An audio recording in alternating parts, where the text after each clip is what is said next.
All right. Seek your higher power, Luke. Use the force. Oh, yeah.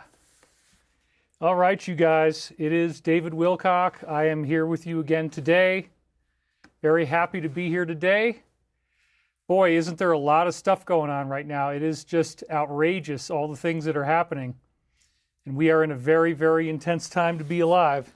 There's no doubt about that. So, yeah, let me try to get a little bit less light on my face from that. Let's see. Yeah, that looks better. I think that looks better. All right, how are you guys doing? Let's see what everybody's got to say. This is David Wilcock Live. Welcome. We are here on YouTube, and we are definitely not going to shy away from controversial stuff today.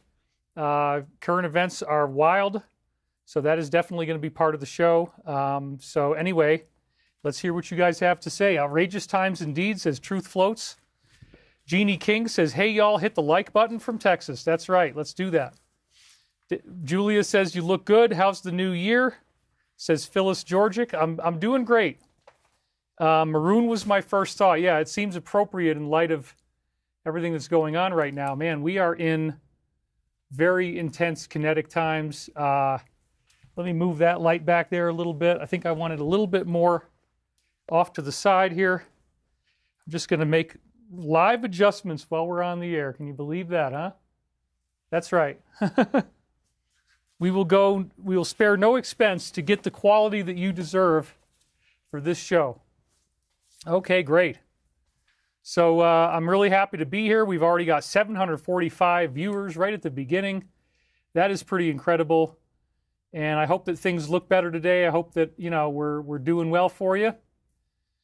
Wow. So seek your higher power is the theme. And the theme is let's try to find a way to feel safe. Let's try to find a way to not freak out about what's going on. I remembered earlier this past week that in past situations like the Gulf War I, and I'm sure there's some other examples that we have had people, government operations, military operations that occur immediately after New Year, somewhere between beginning of the year, January 15th, thereabouts. And once again, it happened. Okay, Phyllis says, I'm not freaked out about what's going on. I think the people in this country definitely deserve better than what they've been getting. Yeah, well, thank you for sharing everybody's opinion. I mean, there's lots of different opinions here. The DS is at the door.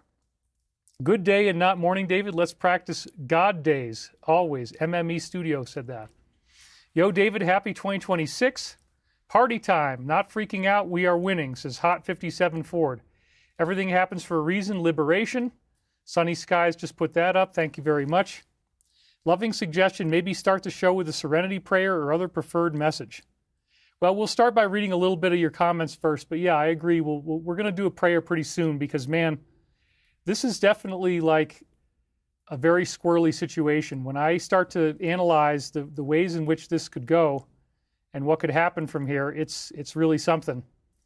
But yeah, did I see the video of the end of the New Year fireworks at Dubai? Yes, I did. They did an amazing job with that. We're already 3 minutes in. We're already at 1,069 viewers. That's pretty incredible. Thank you guys for showing up. I want to see what happens when we get to the finish line here, and I want to see where this is all going. And I think that it's very confusing right now. I think that it's easy to fall into disillusionment and concern and fear over what's going on. And I certainly know that within my own family, people are not really resonating with, this whole situation. I mean, I came from New York State, so you can figure it out. And I think it's very important that we try to learn how to get along with each other in the midst of all this, try to reach across the aisle and not polarize just based upon ideological difference. But that being said, the topic today is seeking your higher power. It's a very, very important point. So we, anyway, thank you, Sunny Skies. Silver baby, wait for it, pull back and stack it, says Ross Feinstein. Yeah, I guess silver is going up.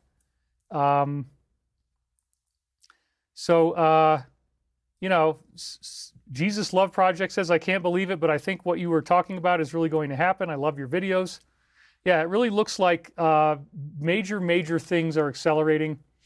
If you've been hearing me talk for a long time or any length of time, then you know that these events that we're seeing right now seem to be a culmination of many things that I've been telling you about. And if that's not something that you're familiar with, then we're going to talk about it today. Jane Fields says, God is fully in control, have no fear. It seems like you guys are more confident than I am. Anita Thompus is our first donation, I believe. That's $20. Thank you very much, Anita. And yeah, we really do appreciate that. We really appreciate all the donations. It does help us stay on the air. You were the first one. So next is going to be the country starting with I. I would say yes, that's probably true. And we're going to talk about that for a minute here. Ross Feinstein says, supply shock is happening. New tech primarily uses silver. There will be a crazy squeeze in supply shock.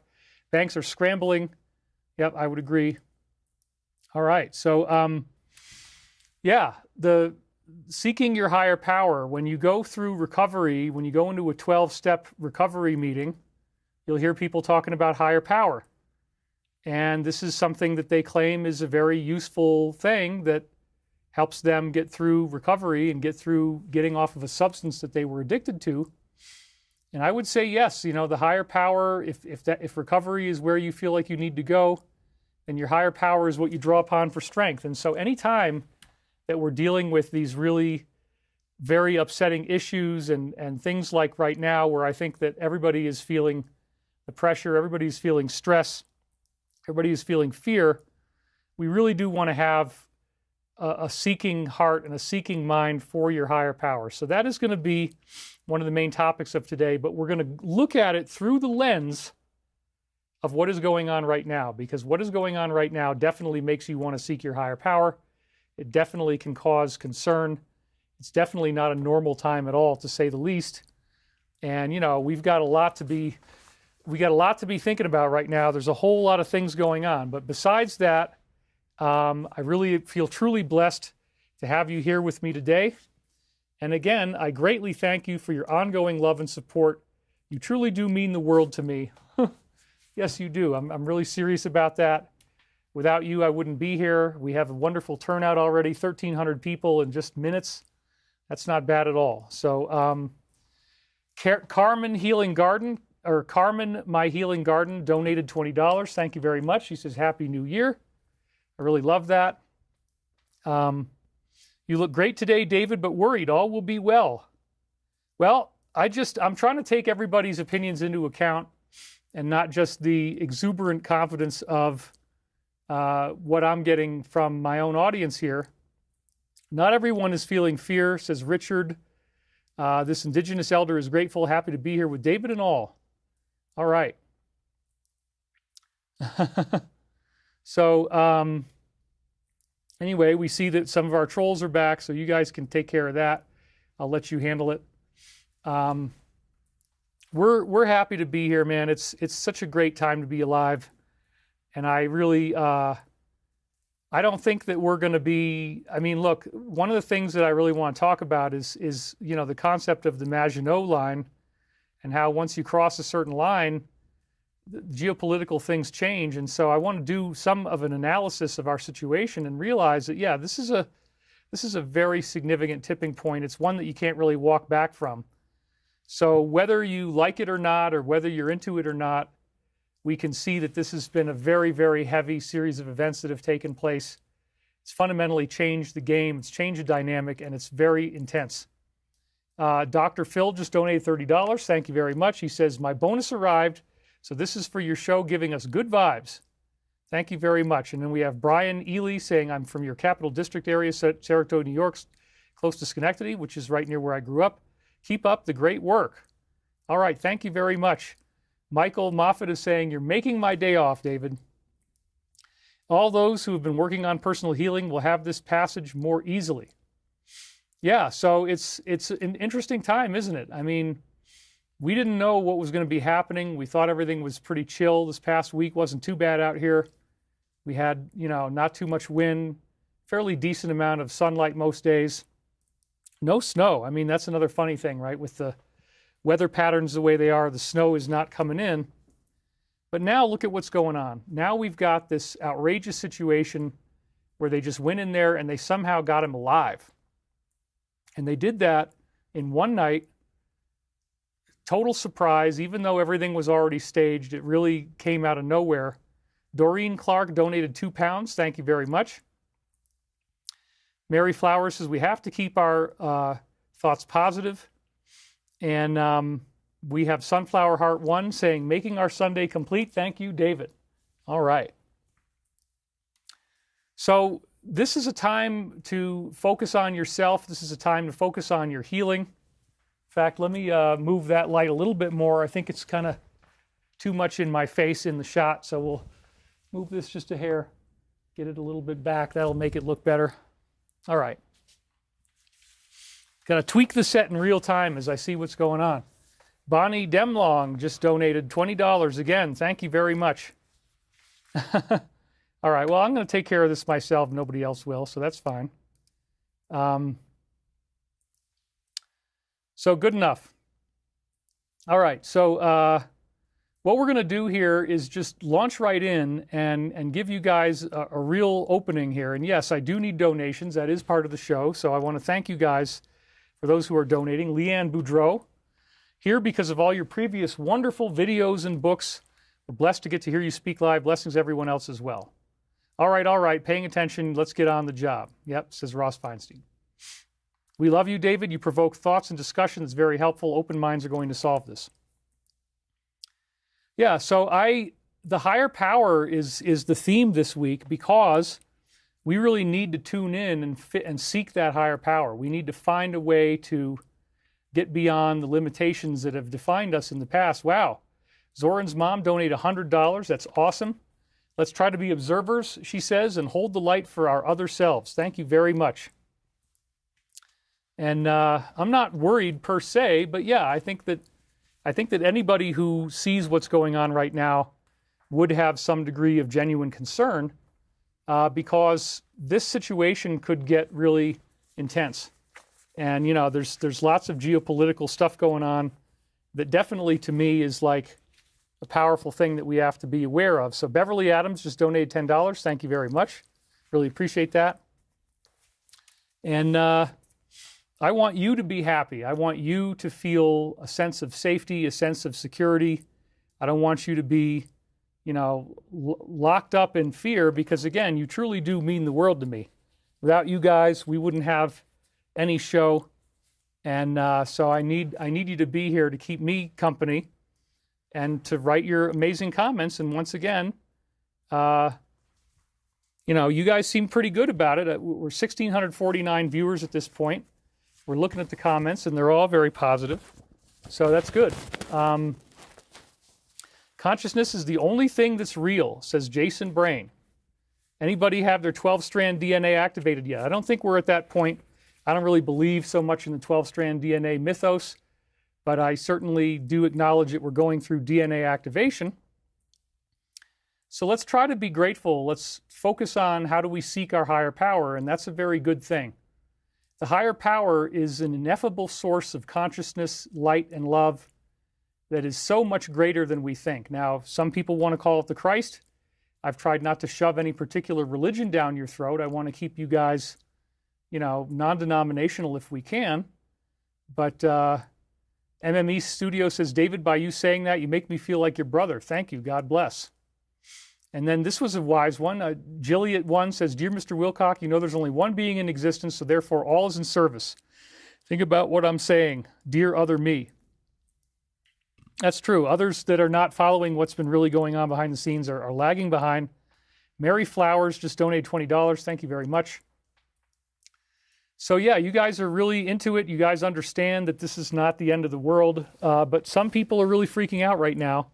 And so we want to be sensitive to that. We want to be sensitive to what people are feeling, and let's try not to be too cocky in our own opinions. If you're one of these people in the comments that I'm seeing here who are, you know, feeling like just very, very sure about what this is, remember that some people right now are going through in a very intense dark night of the soul. like they've never had before. This is going to drive them into extreme trauma, and it's going to make them feel very, very concerned. And so I would ask that if, let's try to think about it from their perspective. Let's think about it from the perspective of people who are not necessarily seeing that there might be a big picture and just have felt very concerned about everything and very angry and scared and frustrated, because I do believe that that there's a significant majority of those. And so you're a very unique audience. We've cultivated this over a long period of time. And I will say that we originally were not even going to cover the current events at all.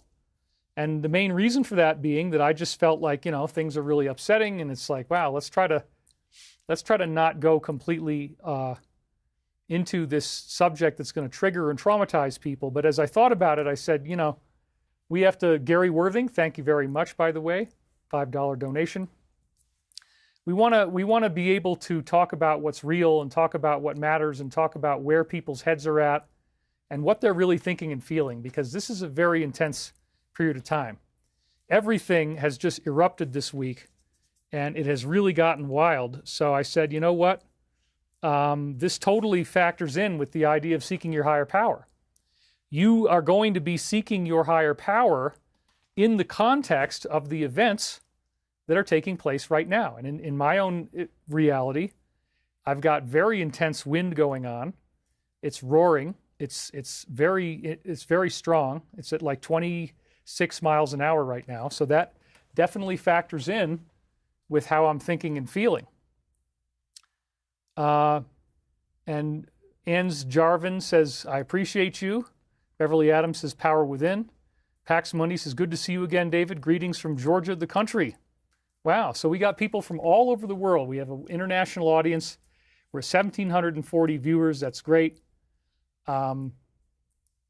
Sage Mystic Warrior says, we have just arrived at the top of the 3D world roller coaster. Put your hands up. We're at the preface of the drop into the world's dark night of the soul. Yeah, I would say so. And yes, do hit the like button. Please do. Let's see what we got so far in terms of likes. We're already at 629 likes, but we could do a lot more because we're at 1,770 viewers. So yes, hit the like button if you haven't already done so. That boosts our ratings and gets us out there in front of more people.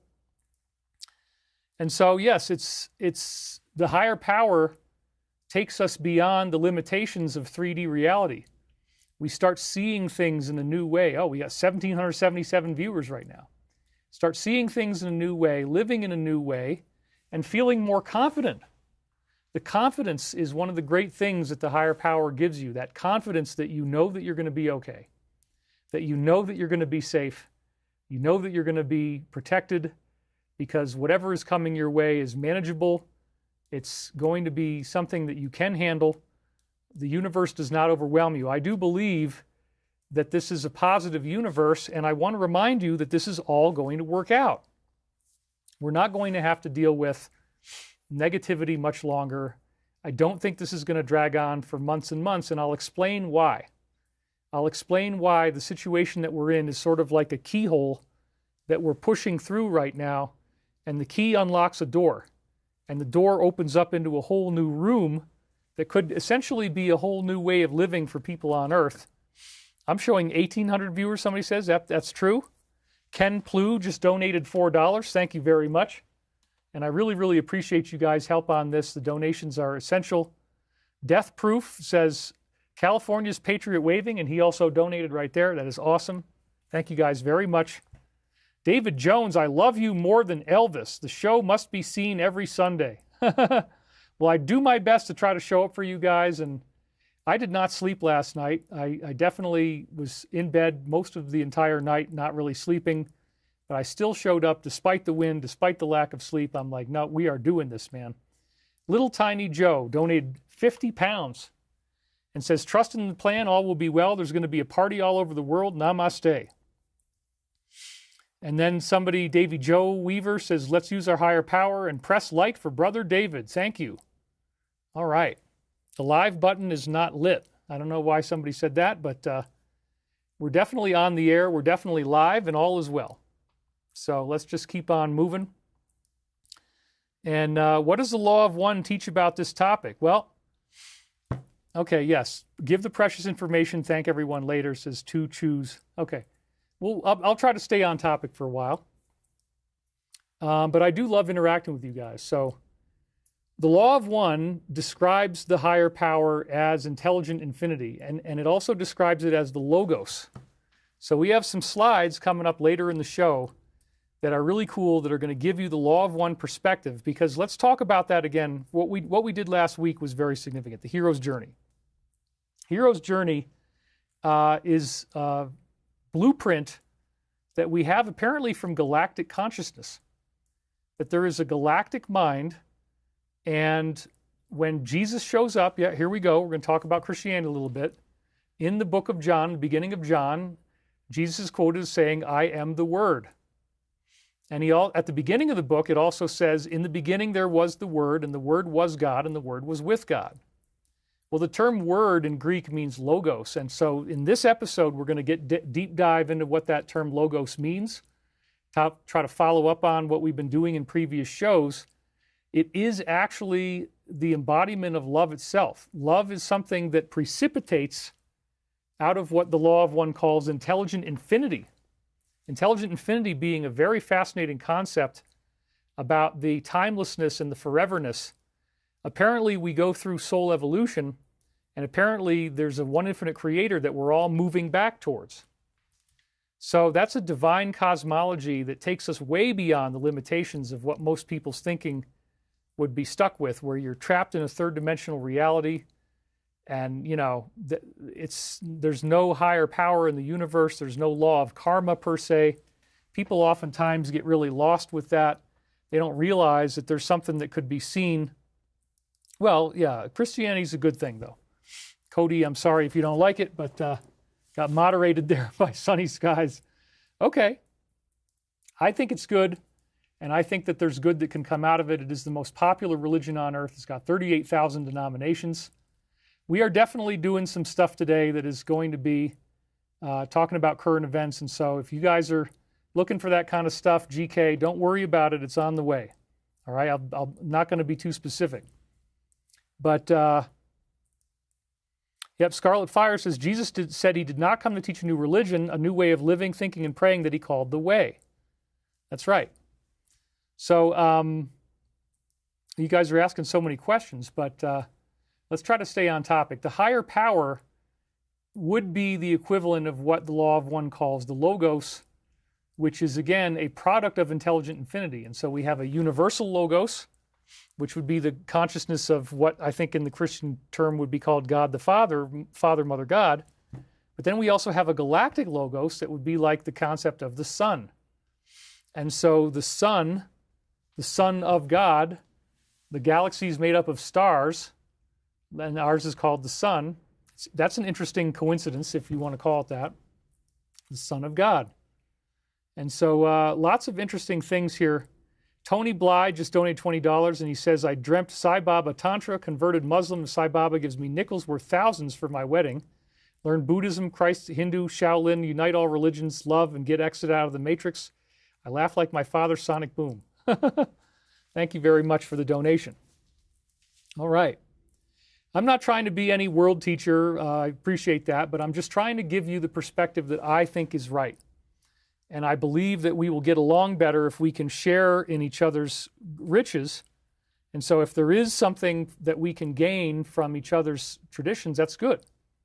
So the spiritual tradition of the higher power is one that again shows up in recovery meetings. It shows up a lot in the law of one. So the hero's journey, I think, is very, very significant here because, as we were saying in previous episodes, Joseph Campbell did some stunning, stunning research into cross-comparative mythology. And in cross-comparative mythology, what you find out is that, yeah, there is this higher power that guides our lives through a structured series of experiences. And together, those experiences, they don't always happen in the same order, but it does form a story. And it turns out that this story is the backbone of so many ancient mythologies, almost all of them, that stand the test of time seem to follow the same blueprints. And then Hollywood got hip to this, and they started using that for their own screenwriting.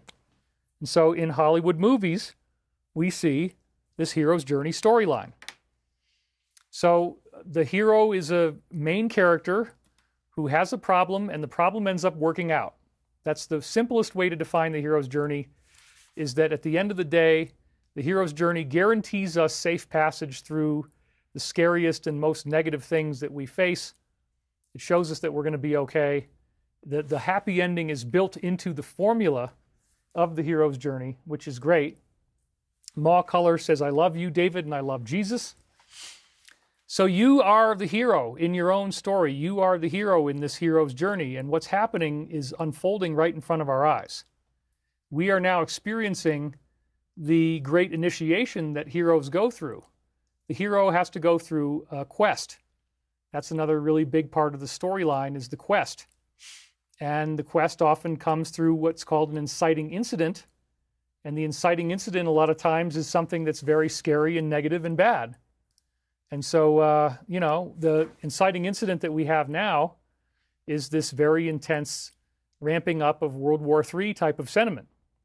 So because I believe that the hero's journey plays out on a cosmic scale, I do want to remind you that I believe this is all going to work out.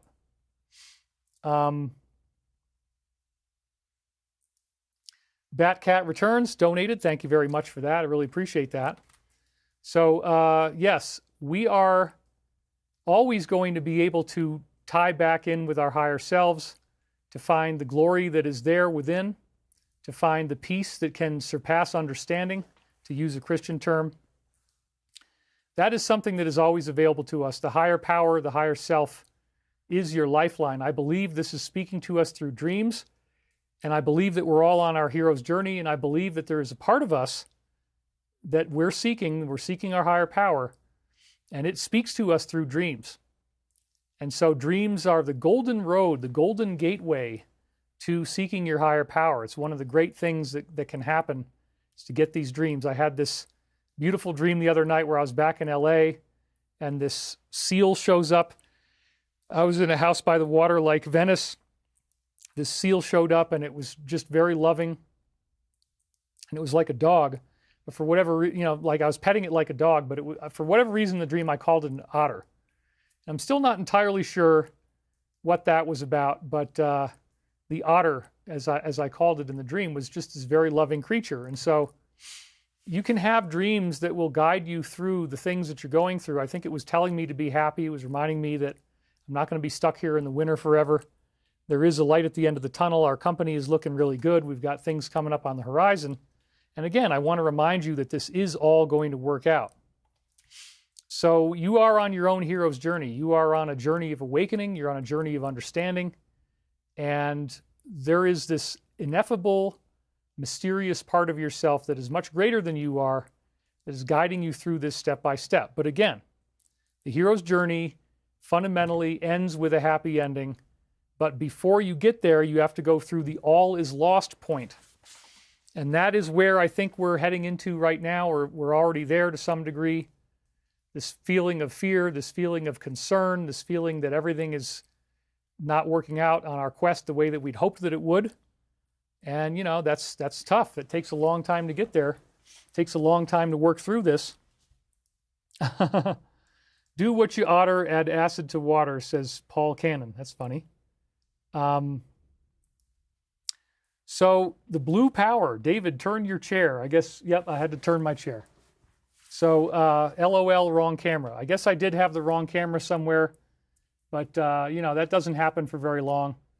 Sorry if you guys ever do, if I ever do that to you, I do apologize. But that's one of the benefits of having multiple camera angles, is that you get to have funny mistakes that people can laugh at. So we got a lot of things going on here. Oh, in a previous live stream, David said something along the lines of, a piece of your soul goes into every child you create. Where did you learn this? What are the implications? I do believe that we are creating life, in different ways. And when we create physical human life, yeah, there's a spark of your soul that stays with that person. That's a common shamanic teaching. And that's why the principle of responsibility, I believe, is important. You want to take care of your kids. You want to be there for your kids. I think that's a very critical point. Oh, Julia says, your dream is about a friend praying for you with unconditional love. That's the love of the seal, Reese, says Reese. David, remember, all is well. Yeah, I feel pretty good. I'm confident that this is all going to work out. Judy Booth just showed up, donated $20. Thank you very much. She says, Faith over here, I just got here. Happy Sunday. Yeah, let's keep those coming. They really do help a lot. It makes people crazy when I say that, but it's true. So your higher power is guiding you through a soul's evolution journey. The hero's journey is the story that we're all in, whether we realize it or not. And there is a main character, which is you. There is a quest, which is something that drives you to want to release your flaws. This is another very important point. The hero's journey guides you into a quest, and in order to achieve the quest, you have to release your flaws along the way. There's 3 stages of the process: Act 1, Act 2, Act 3, beginning, middle, and ending. As you head into Act 2, that's where you've now committed to doing the journey, and now you go into the magical world where you meet new characters and see new people and learn new things that you never would have learned before. And so things start to get very interesting in the magical kingdom. And Lisa Dawn Marble just donated and says, David, we cherish your expressing your love and interacting with us, your expressing of feelings from vegan. Okay, great. Scarlet Fire says, higher power has nothing to do with being high on drugs. I would agree. In fact, it's definitely something that, when you're trying to get off of substances, that the higher power really helps you quite a bit. And that's very important. When you look at the hero's journey, you're looking at a blue plate, a blueprint, blue plate special. Not like a blue light special, Kmart, remember those? You're looking at a blueprint that will take your life beyond where you thought that it would ever go. And it can really transform everything about you. You are the hero now on this quest for spiritual truth, meaning, and enlightenment. Moonnet Back donated. Thank you for all you do, David. Thank you very much. And yeah, we're doing great here. I'm very happy that you guys are with me. I'm very happy that we're alive together, that we're doing this here together. So we take the good with the bad and we focus on how we can get through the immediate crises, the immediate hurdles that are ahead. I believe we will be okay, says Angels for Us. Could we create a group or something? We always have connection. Well, this is the group, but I appreciate that. It's the best I can do right now. So we are all on this journey together, and the hero's journey impels us to become more exotic. We go up against a villain. This is another very, very important part of the hero's journey. The villain is the embodiment of our flaws if we didn't heal them. If we didn't heal from our flaws, if we didn't process those flaws, then the villain takes those flaws and goes far down the road, and it becomes the projection of who we would be if we stayed unhealed, if we didn't work on our stuff, if we didn't go through our process. So we are all going through this process together. We are all experiencing growth. We're all experiencing challenges. And the hero's journey is the story that we're all on, written by the galactic mind, written by the Logos, to keep us forever focused on how we're going to get through this. And remember, it has a happy ending. So I believe that the universe has designed itself this way. And of course, not everybody has happy endings. Sometimes there are very unfortunate events in our lives, and that would be the result of karma. So the law of karma is a very important part of the Law of One teachings. They call it the first distortion of the Law of One. The realization that you have to be aware that there are laws and that you can't get away with anything. So karma seems very elementary to us. If you're watching this show, you're probably an advanced spiritual. Oh, I know about karma. You're an advanced spiritual seeker. You know all that stuff already. Well, many people don't really get it. They don't really get how real karma is, how much it affects our lives on a day-by-day basis. And so seeking your higher power must begin, I believe, with what they call, again, the first distortion. That's why it's the first one. It's the most important thing to learn. If you don't see how much this affects you, then you're going to pay the price for it, and that's not always a good thing. So let's try to be as positive as we can. We're at 2,133 viewers now. That's great. We're maintaining our numbers week by week here. They've gone down for the holidays, but again, everybody's busy with their holiday weekends. I get that. So it is all going to work out. Isn't that great? I mean, that's part of what we're dealing with, and part of where this is going is that we're on a hero's journey, and it's really scary, and yet it's all going to work out. It's going to be okay. When you look at yourself through the lens of the hero and you realize that karma is working, when you realize that karma is in effect, it changes your responses to the stimuli that you have. You don't want to act jealous. You don't want to act vindictive. You don't want to get angry. You don't want to feel a desire for revenge.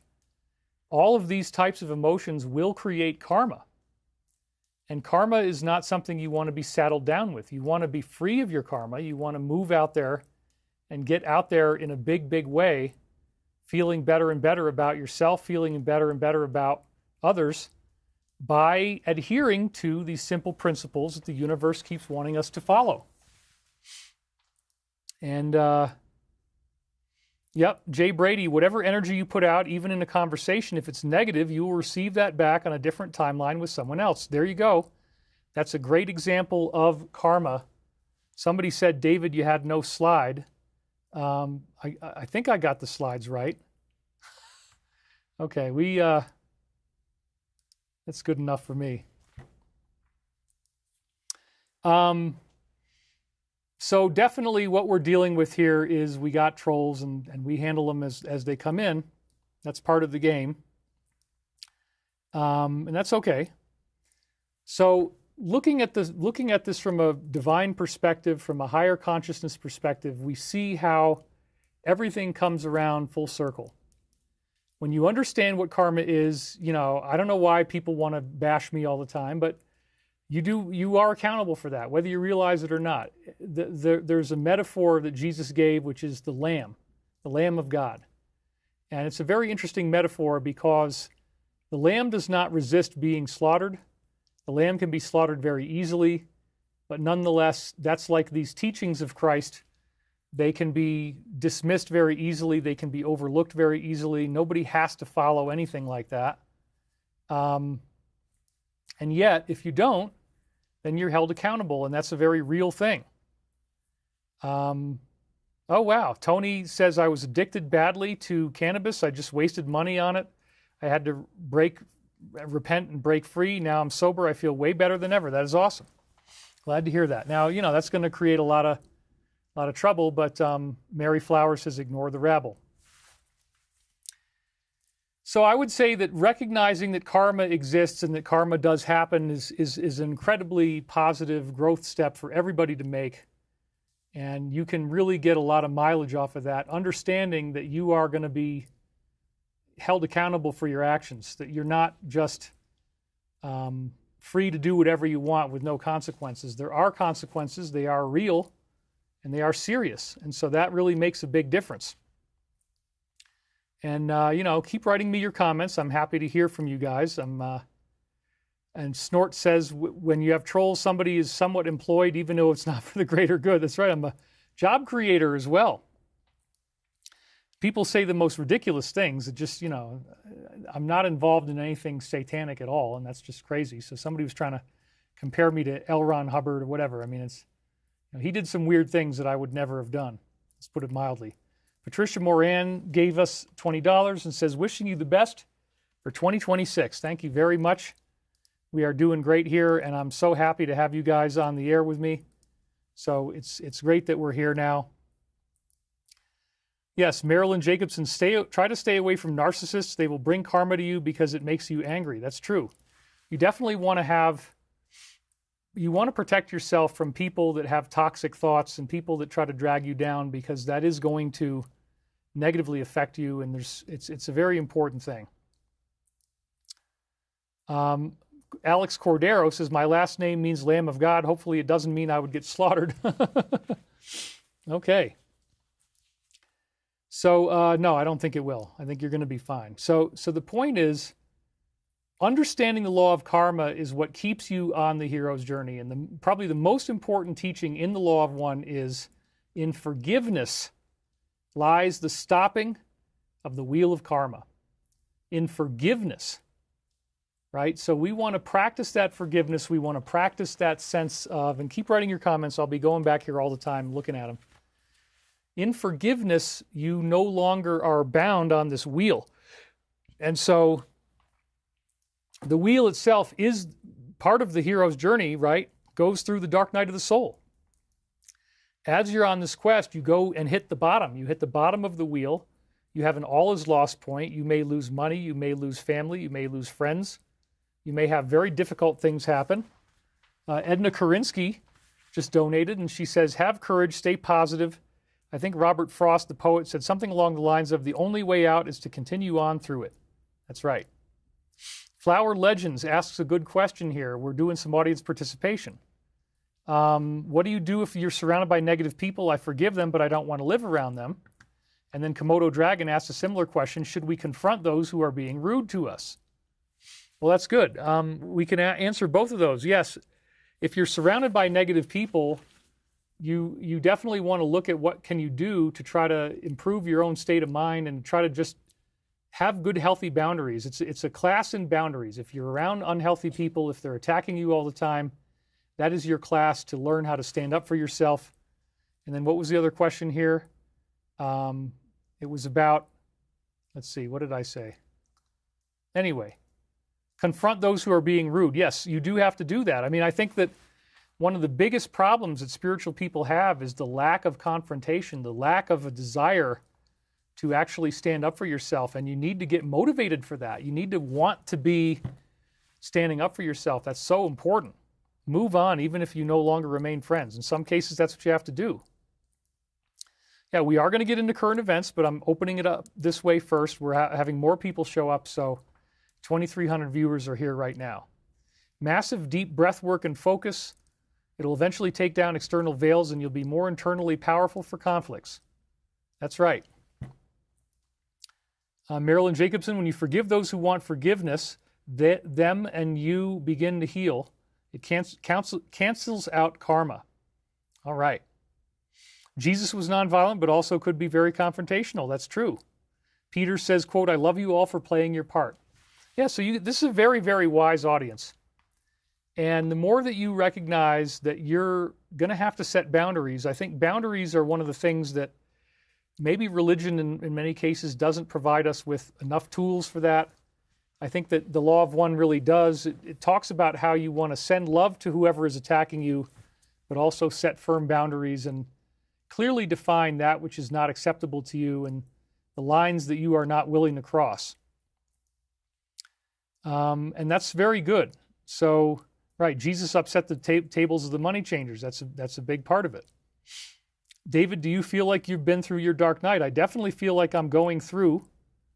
And anyway, we have some more moderators can jump in on that one there. So, who needs any drugs if you have the reincarnation of Edgar Casey? Thank you very much for that. Yep, Scarlet Fire, you found it. You knew exactly what I was talking about. Okay. Yeah, we're always going to have some of those things, but somebody's always trying to chip away at me and knock me down. That's just part of the game. It's part of what we deal with here. But it's good. You know, we need to have checks and balances in our lives, and negative forces are not just something to be completely ignored. You work with them and you process through your grief and your karma with them, and you come to a greater understanding. And that's a big part of what we're doing here. We're not just stuck thinking that nothing's ever going to change. We live through our own difficulties with other people. And anyway, we're going to talk about this a lot more. I'm tired of being through my dark night of the soul, says Space Ghost. You have taught us that we don't defend ourselves enough. We deserve what is the truth. Thank you for addressing this. That's true. It's very important to learn to stand up for yourself. And the more that you can do that, the happier you're going to be, because there are always going to be people who just want to take everything from you and not give you anything positive in return. There's always going to be users. There's always going to be people who want to deny you the basic gifts that you deserve as a sovereign being.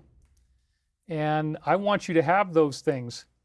Right. Moon says, yes, forgiveness, but not to be confused with forever acceptance. My take. I would agree with that.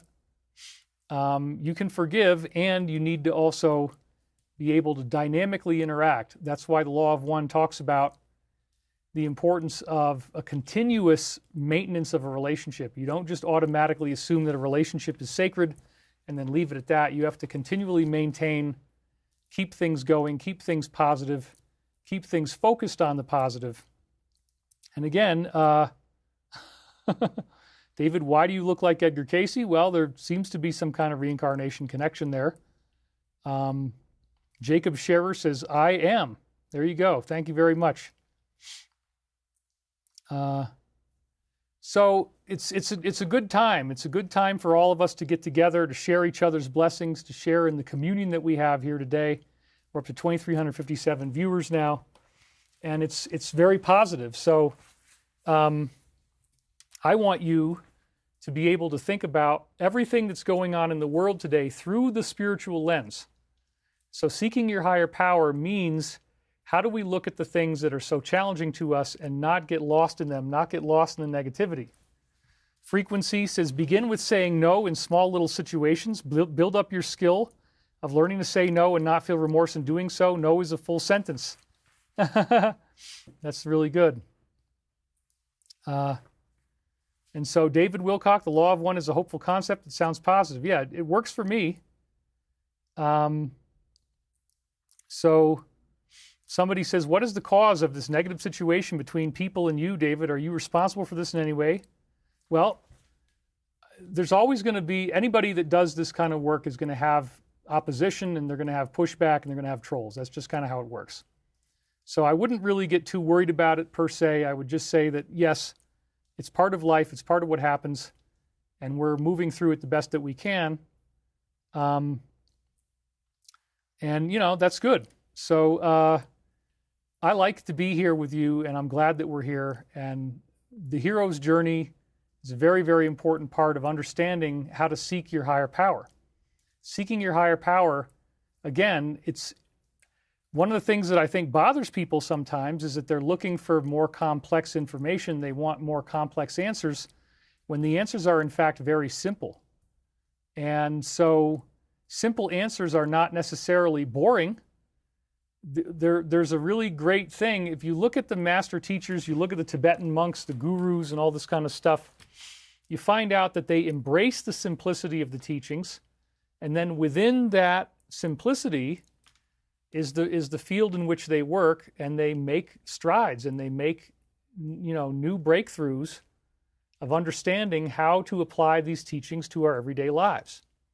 And I think that's really, really phenomenal. The more that you can embrace the simplicity of what's going on and then understand how this happens. And somebody just said exactly, that was Jocelyn Love. Freedom says we must keep our vibes up. Our frequency is the most important thing we possess. Trust and have faith in the plan. Nikki Cairo says, thank you, David, for all you do. We appreciate your grounding, wisdom, information, entertainment. All right. So when you understand that there is a glory in the simplicity, there is a glory in the fact that these teachings are not that difficult. It's similar to learning to play a musical instrument. The basics of playing a musical instrument oftentimes are not that difficult. And even once you get skilled, there's a certain amount of technique that you possess. There's chops that you build up, like if you're doing jazz or something. But it's not, after a while, it's not about your chops. It's about the interpretation. It's about the ideas. You get to the point where you have enough talent that you can play the ideas that you have, and that's where you're really starting to become a great musician. It's about the inspiration. It's about contacting your higher power. So not surprisingly, musicians oftentimes are tapped for secret programs having to do with psychic ability. Why? Because they naturally tap into their higher power through the art of playing music. Again, you can have the skill to play just about anything, but it's a question of what ideas do you have, whether you actually play those things or not. And that was something I loved to meditate on when I was working in jazz. And again, I want to remind you that this is all going to work out. Everything is going to be okay, because that is the way the universe is built. Now, if enough people in our society were not seeking the truth, were not being integral, then yes, there are times where civilizations have downfall. I believe, based on everything that we're seeing, that that is not going to be happening. We're going to review the decrease in violence again. We're also going to correlate it with decreases in overdosing. There's a very similar curve there. This is really wild. Something is going on in humanity where we are awakening, we are evolving, we are becoming more enlightened, and that is an undeniable fact of life. And so as you go through this, you are experiencing your hero's journey. The hero's journey brings you on this timeline of awakening and renewal. All right, we had some donations come in. I need those, so thank you very much. We had two of them right here. Edith Feinstein donated $50. Thank you, Edith. That is wonderful. And I'm just making sure we don't have anything else that I missed. Nope. And then Centarius, could I get to intelligent infinity through certain things to gain partial access through distortion? Do you have any experience with this? Yeah. I mean, it's a family-friendly show, so we're not going to talk too much about that. But, certainly there are different ways to get there, but the best way to do it is through meditation and through the application of universal spiritual knowledge and truth and teachings to your everyday life. Look at that. We're going up towards 2,426. That's really great. We're not even at the 1 hour mark yet. Diane Molt just donated $10. Thank you very much, Diane. And when you have your abilities restored through going into the higher power, through realizing that you are going to be kept sacred and clean and pure, then yes, everything starts to turn around in a wonderful way. And we're coming up on the 1 hour mark here, so we are going to be getting into some of the things that are affecting us right now and how this is going to happen. 7 Geometric Thought Forms donated $20. Thank you, sir. There is a peer-reviewed study of sightless people having near-death experiences, and after that they can describe what they saw out of body. Kenneth Ring calls this mind sight. Interesting. Yeah, I mean, mind sight is something I've heard about before. I didn't know quite what the definition was. But yes, I would say that, learning, when you get something as powerful as a near-death experience or an out-of-body experience, that definitely leaves its imprint with you, and it carries a resonance in your soul that pretty much goes on forever. And you never really lose that awareness, that understanding, that insight that you had. So you can contact your higher power without any use of chemicals. And meditation is one of the great ways to do that. Remembering your dreams is, again, a really great way to do that. And Crystal Swishu, thank you. When we're ready, we don't need any drugs. That only opens up breaches in our soul. So say no and never to that for me. Well, that's kind of where I'm at right now. And, it had its place in my past, as I've talked to you guys about before. But it's good. So, yes, we're getting into the current events here just a minute. So if this part of the show is boring for you, hang in there, because we're going to get into what's going on in the world.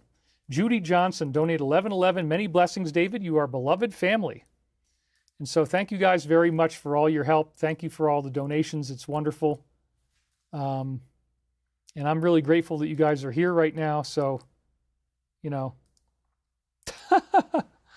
oh my God. Thank you for moderating that one. People are wild. Anyway, yeah, it's very, very windy here. I'm going through my own hero's journey. I didn't have very much sleep last night because the things that are happening in the world are just so intense. And staying naturopathic, only consume ingredients, products of God's green earth, will fulfill yourself nutritionally through healing. Yeah, diet is very important too. I mean, I really encourage you to stay away from processed foods as much as possible. Go for single ingredient foods, go for organic. That's something I really focus on quite a bit in my own life.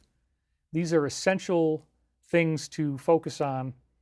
And I'm really happy to see what we're getting now with the removal of dyes in foods and things that are starting to change the game in a positive way. That is good, because we need that type of support. We need to understand that this is how it's going to work out. And again, you are on your own hero's journey. You are the one facilitating your awakening through each choice that you make, and that includes the choice of what you eat. Exercising, again, very important. We'll get into that more later. It can very much affect your neurological health and therefore the health of your spirit, because your brain connects you to your spirit. So exercise, again, we'll talk about that a little later, how important this is. But very important to try to stay grounded, trying to stay in a central place of healing. And that has been very, very difficult right now because it is extremely challenging lately to keep up with the news. These are very wild times, and I get that. And it has become all too easy to let your mind run in a paranoid loop. So we all have this happening to us in various ways. And you know, the goal, again, is to try to get beyond the negativity, get beyond the fear, and focus on the positive and focus on the things that are good. Kitsy Witty had a synchronicity, said, funny, when David was talking about plates and food, I turned on this live broadcast, eating my breakfast, all healthy. High fructose corn syrup has to go, says Dennis Smith. I would totally agree with that. And then Law of One just said, love from New Jersey, donated, longtime fan, listener, keep up the good work, positive vibes, happy new year. Thank you, Law of One. I really do appreciate your help. Space Ghost says, I need help knowing how to exercise. I've been bedridden for months. Feel like my body and mind are fading. Sorry to hear that. Trying to stay positive. Well, even if you're bedridden, you can still hopefully lift your arms and legs. You're not paralyzed. So that would be the first step, I would say, is just to start doing calisthenic exercises within the bed. And obviously, I think walking is one of the most important things we can do. Walking is a very, very valuable exercise. And that can really help, yes, as Scarlet Fire says, it can really help break your mental loop. So it's a very good thing. I would also say that stretches like yoga, that kind of stuff, you cannot undermine the significance of that. But we're going to talk about all that stuff later in the show. And so I try to take 20 minutes of walking minimum a day in nature, says E. Zinker. That's a good thing. Space Ghost said, thank you, David. Walk, fruit, vegetables, fresh food, says Mark J. Evan Dermier. Natural flavors also need to go. That's a good point. I'm highly allergic to them. That typically is monosodium glutamate. It shows up as, you know, all different types of ingredients can show up that way as MSG. Natural flavor, spices is another one that you got to watch out for. Spices can actually mean MSG. You guys might feed some more of those to me in the comments. I know there's a bunch of them. Seed oils is another thing that's now come up as being a real big no-no, and I'm even more aware of that now than I used to be, and so I definitely want to stay away from the seed oils. Yeast extracts is Crystal Swishu. That's right. There's another one. Autolyzed yeast extract. Brad Williams, you got that one. Avoid gluten. I would definitely say that's true as well. Avoiding the gluten is very, very significant. So let's see. We're coming up on the 1 hour mark, and we're going to pivot the show back into the current events that are, you know, and then we'll launch off from there. Scarlet Fire says, I stretch and meditate every morning in my deck hot tub, even when it's freezing outside. I love it. It's like a little vacation every morning. That is really cool. Yep. So comments are useful to help people. Yes, they are. Aim for everything organic. I would totally agree with that. Infinite Dreams. So yes, I'm happy to see you guys too. Carrageenan. Yep. Somebody wants you to avoid that. B. Gabrillo says, thank you for all you're doing. We are very grateful for your teachings to be a lighthouse to all. Well, thank you guys very much. Thank you for all the help. It is wonderful to have you here. And we are just kind of doing the best we can here. It's all good. All right, so let's talk about what's been going on, because we're at the 59-minute mark. And it's definitely that time. Yes, good diet is a shortcut that removes, drugs are a shortcut, rather. Removing a psychic firewall in your mind that goes both ways can open you up to attack. That is definitely true. Okay, so those of you who appreciate this part of my show where I go through current events should not be disappointed. You've hung in there with me. You've listened to this first part. And we're going to be doing now, like, let's cover about the hero's journey that we're really on. Where are we right now? Where is this taking us, and what are we really dealing with? It's very, very intense right now. It's a very, very intense time to be alive. I get that. And I'm here with you. So we're going to talk through some of the stuff that's going on, because it's pretty wild. I can't ever remember so many conflicts happening all at once. And everything right now feels incredibly unstable and challenging, because it seems like even if one problem subsides, that many others still exist. It feels as if we're going through a grand crescendo of some kind. It feels like things are building up to something.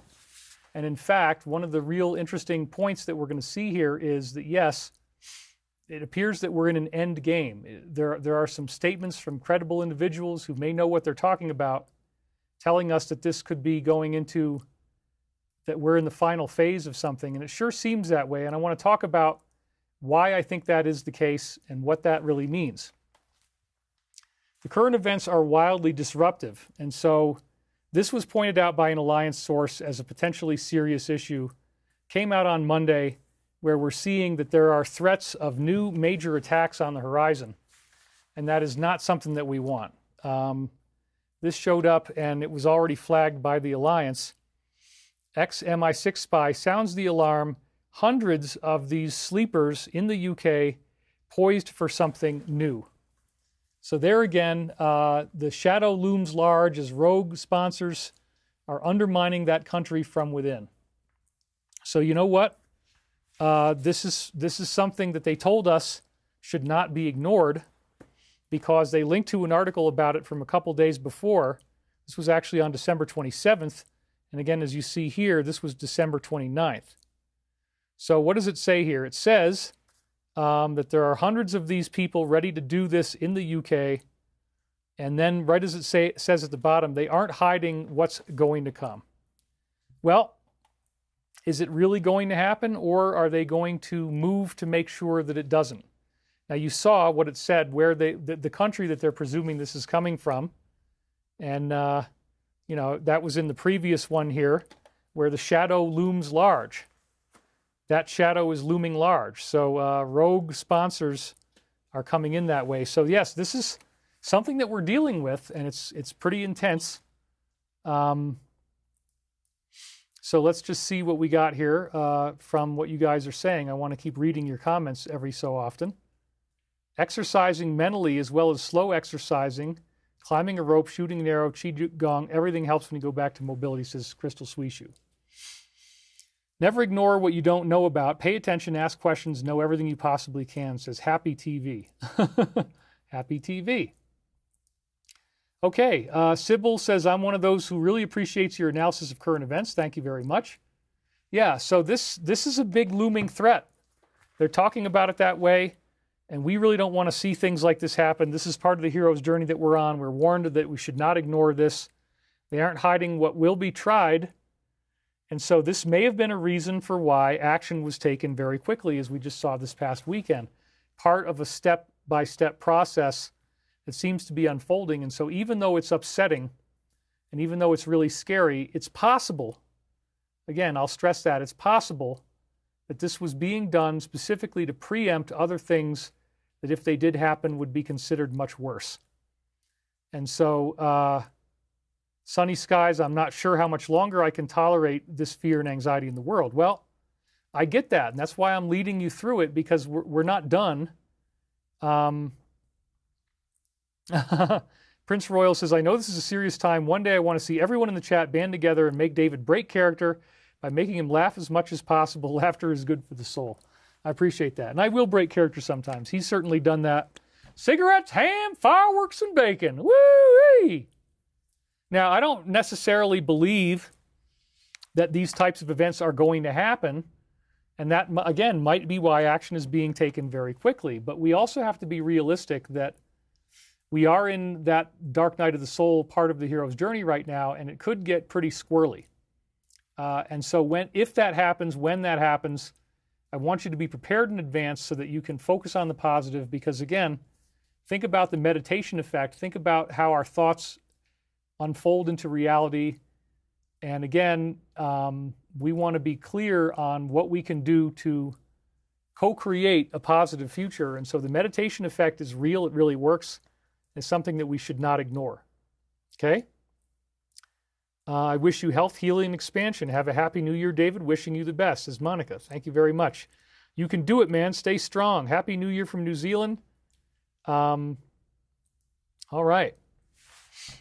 So this may be why action was taken quickly, as we just saw over the weekend. What a shocking event that was. We see the same thing going on, very scary stuff going on with China and Taiwan. Who knows where this is going, but the tension was ratcheting up, where Taiwan is deploying their own stuff made by us as they're being surrounded, as you can see, by these other things. That China is doing these provocative moves near Taiwan, literally practicing how to surround them with a full-on blockade. Taiwan rolled out their own U.S.-made stuff for the first time in real drills, so they've never done that before. They're ready to hit back fast if things go sideways. Their Coast Guard faced off with ships in a tense naval showdown as various other things were ripping through the sky overhead. They're moving in, they're locked in, and we might get dragged in. So wow, this is just, you can see there was 3 videos here where they're showing you the tanks literally on the road and then showing you boats out in the water. I mean, wow, dude. And that's just one of the things that are going on, this posturing, this movement. And it's, one of the things that we're definitely looking at as a significant issue that could impact our reality. And if it does, we're going to have to pray real hard and hope for the best and hope that it will not stretch on for very long. And, maybe this is not what we think either. Maybe these things are all part of intending to get us into a feeling of uncertainty for that scare event that actually is going to focus in a total different direction. But we're all being challenged and we're all going through a hero's journey. We're all getting our buttons pushed and we need to learn how to raise beyond that. Faiz Karalampago says, the people of V are with good vibes, liberated from oppression. It's good for world consciousness.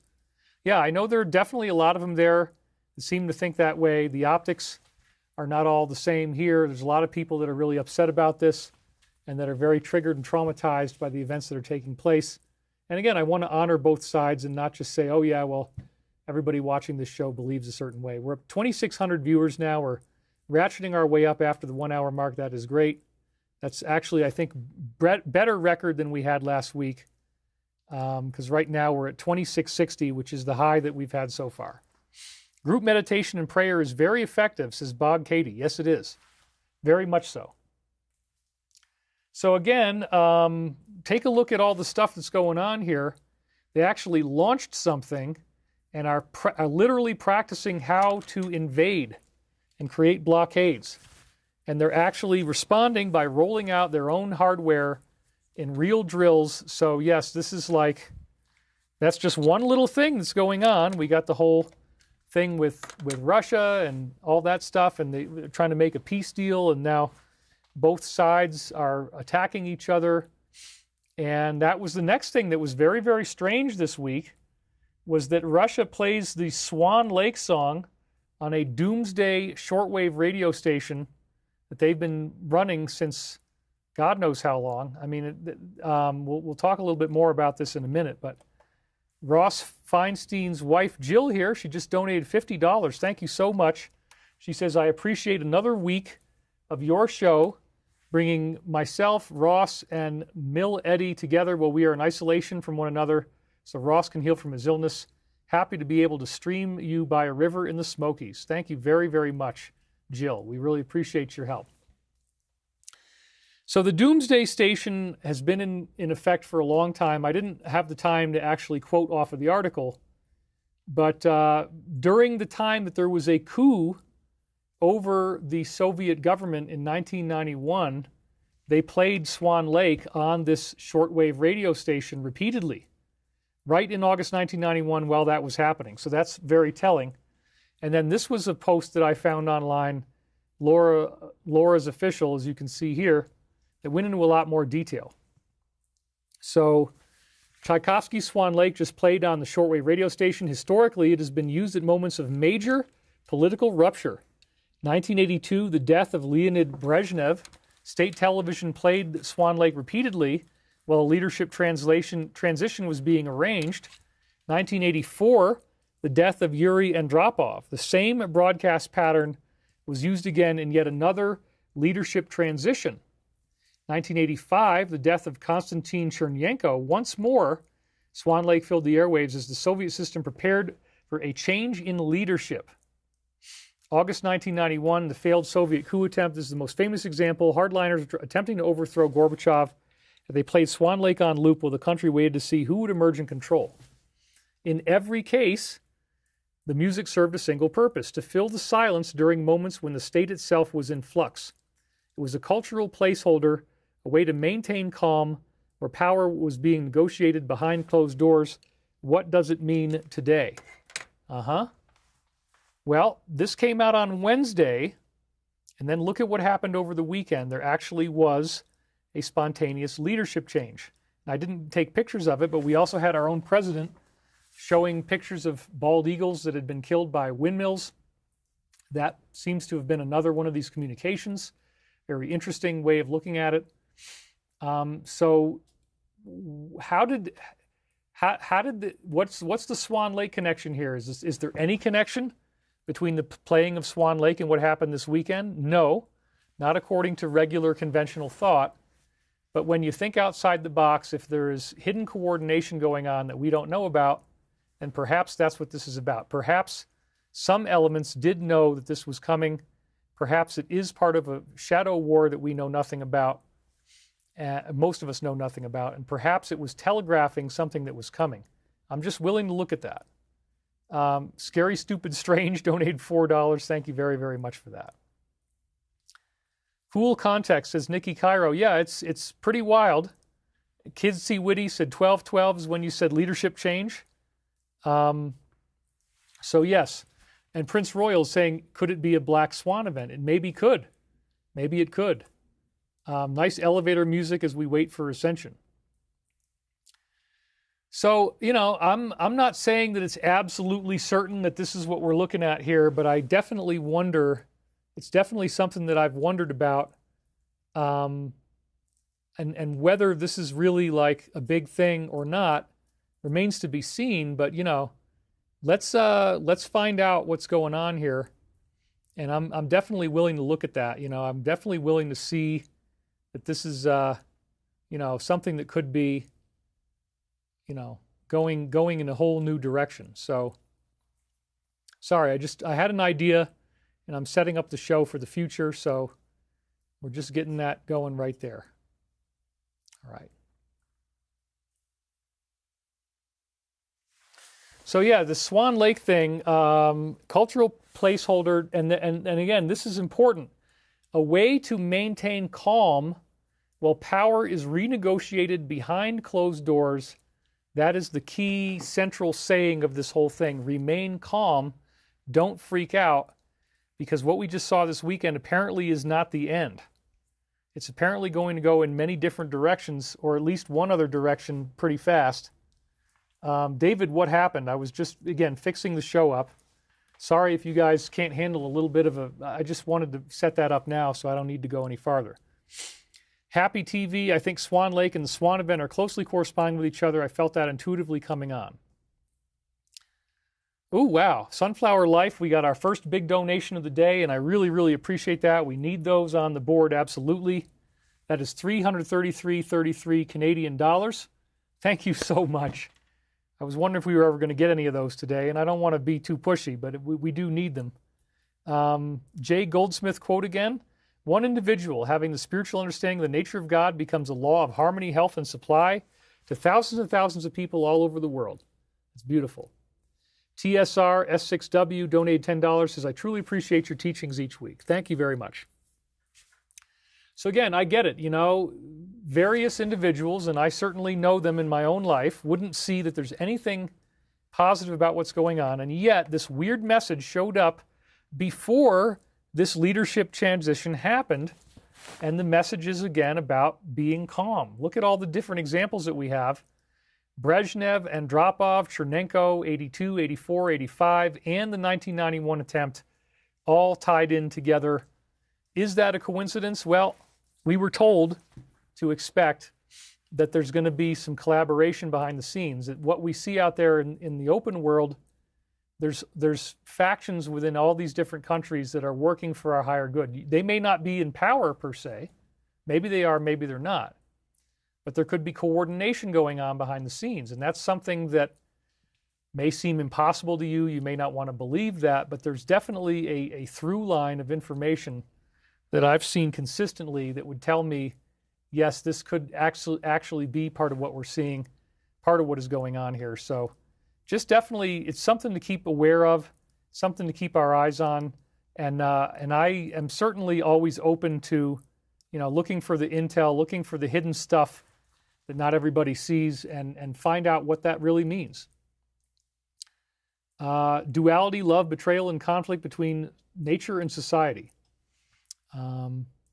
Chill out, dude. People will wait for you to set up what you need. That's true. That's true. Thank you.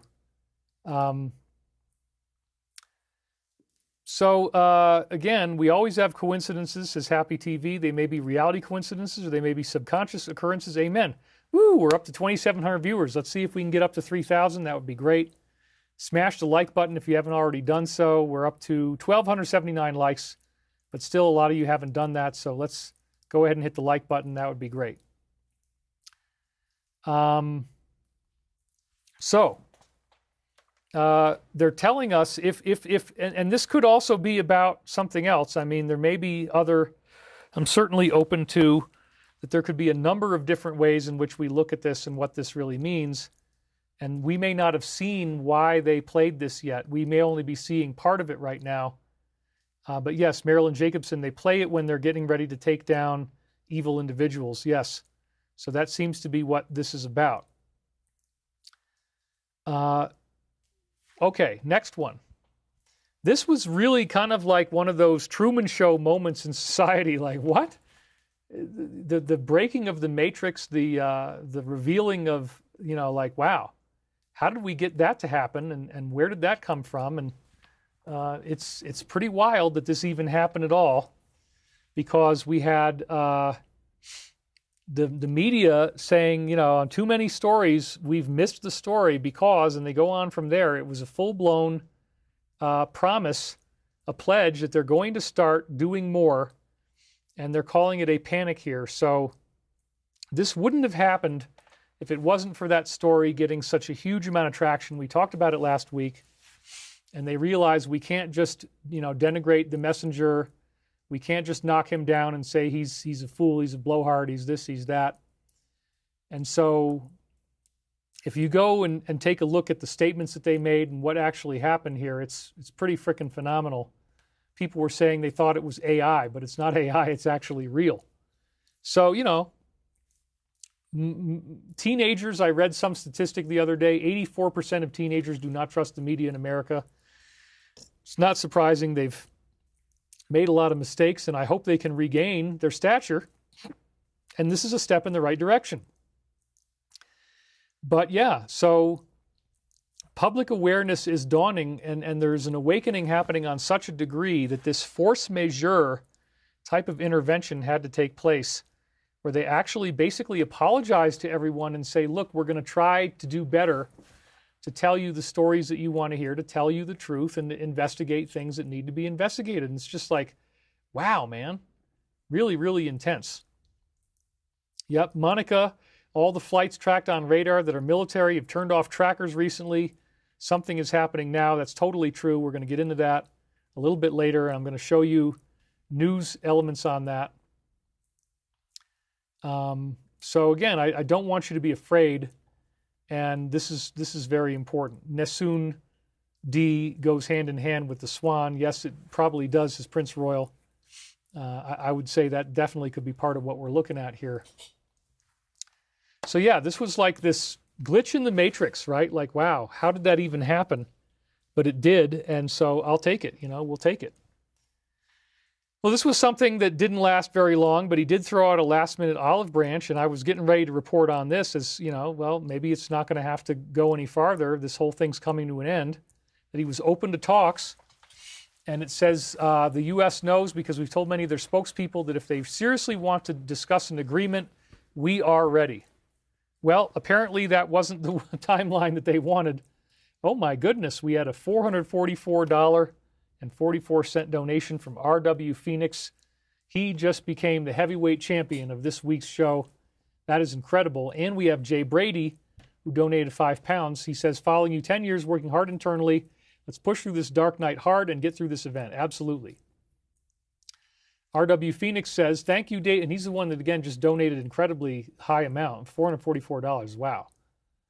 And everybody's happy that he did that. So thank you, David, for conveying the truth and wisdom. We are all one. We need to realize our true connection to the infinite creator. Namaste. That's right. And R.W. Phoenix for the win. All right. So, oh, you just said olive branch the minute I put an olive in my mouth. Ha, ha, ha, says Starseed Essence. Yeah, it's cool when people can catch synchronicities off of me like that. And again, so apparently he was open to talks, and he's now going to be talking, that's for sure. And that's definitely part of where this is all going. So, you know, it's a very intense thing. A lot of people are now giving him emojis and icons for having donated such a large amount. That is terrific, and it's brought me up into a healthy haul for this week's show. So thank you, guys. Thank you, R.W. Phoenix. That is incredible. I really appreciate it. And thank you to the others who have donated large amounts, which again was Sunflower Life donated $333. That just happened recently. So you guys have just totally changed the game. I love it. So again, he said he was open to the talks. If they seriously want to discuss an agreement, we're ready. But, you know, obviously there was another agenda at work, and this is a very divisive issue to say the least. So this is the headline from the site I like to go to. This probably is going to trigger some people, but whatever. You know, he effed around and found out. And then, of course, this is where we're really getting into something that's going to rile a lot of people up, that the country will be run until a safe transition after this takes place. So, yeah, I mean, that's going to cause a lot of people to feel like something bad has happened, something negative has happened. I went to bed that night. I slept for 9 hours. I slept for 9 hours before this happened. And I was thinking about the fact that, you know, it's often early, with all these war tensions going on, it's often early in the year that we get, you know, in January, that if there's buildups of these kind of things, early in January, something ends up happening. Sure enough, the very next morning, there it was. And I watched the entire press conference, stayed up on this news, and I wanted to find out for myself, okay, what is going on? How is this going to affect us? Where is this taking us as a society? And so, yeah, it's pretty wild, because we've been told to expect stuff like this to happen. Pretty incredible, too, that they actually were able to get him out without any loss of life in that immediate sense of him or his wife. Wow. And again, you know, maybe people are just so upset that doesn't bother them. But this really was quite shocking, and nothing like this that I've seen in my lifetime has happened before. I mean, you know, maybe there are other examples, but with all the other things going on right now, this is a moment that you cannot walk back from. Once you make a commitment to doing something like this, it changes the geopolitical game drastically, and I think we have to be in acknowledgement of that. Michelle Feltman donated $20, says, love and light to all. Happy New Year. Thank you for all you do, David. And we have MMM Mara, who also donated $20. Thank you very, very much. Oh, somebody said there's ley lines in Venezuela. I didn't know about that. Oh, that's Monica Kanagowski. There was another leader doing these things. He pardoned him. This may not be all it's about. There's ley lines in Venezuela. Well, there does seem to be multiple layers of the story. Deanne Johnson donated. Thank you very, very much. With $20 again. 3 in a row. You can see they all have the same brown color. Thank you. Really, really appreciate that. He was heading for the door but did not make it. That's right. There was a metal door. And if he'd gone through the door, then, and that was the funny part. Did you notice that? When the president said that it would have taken 47 seconds to get through the door. And of course, he's the 47th. So that was an ironic code drop that he gave that I didn't see anybody talk about in the social media.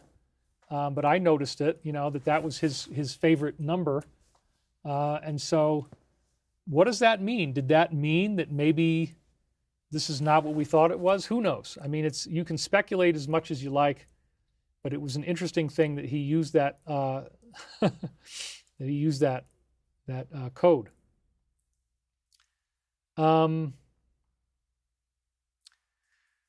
Okay, so this really was pretty shocking, and I again want to stress that the most important thing for me, because I have a degree in psychology, is let's try to not be fighting with each other. Let's try to get along with each other, despite this, because these political divisions of left versus right can really destroy families. And I'm trying to have a good relationship with my family.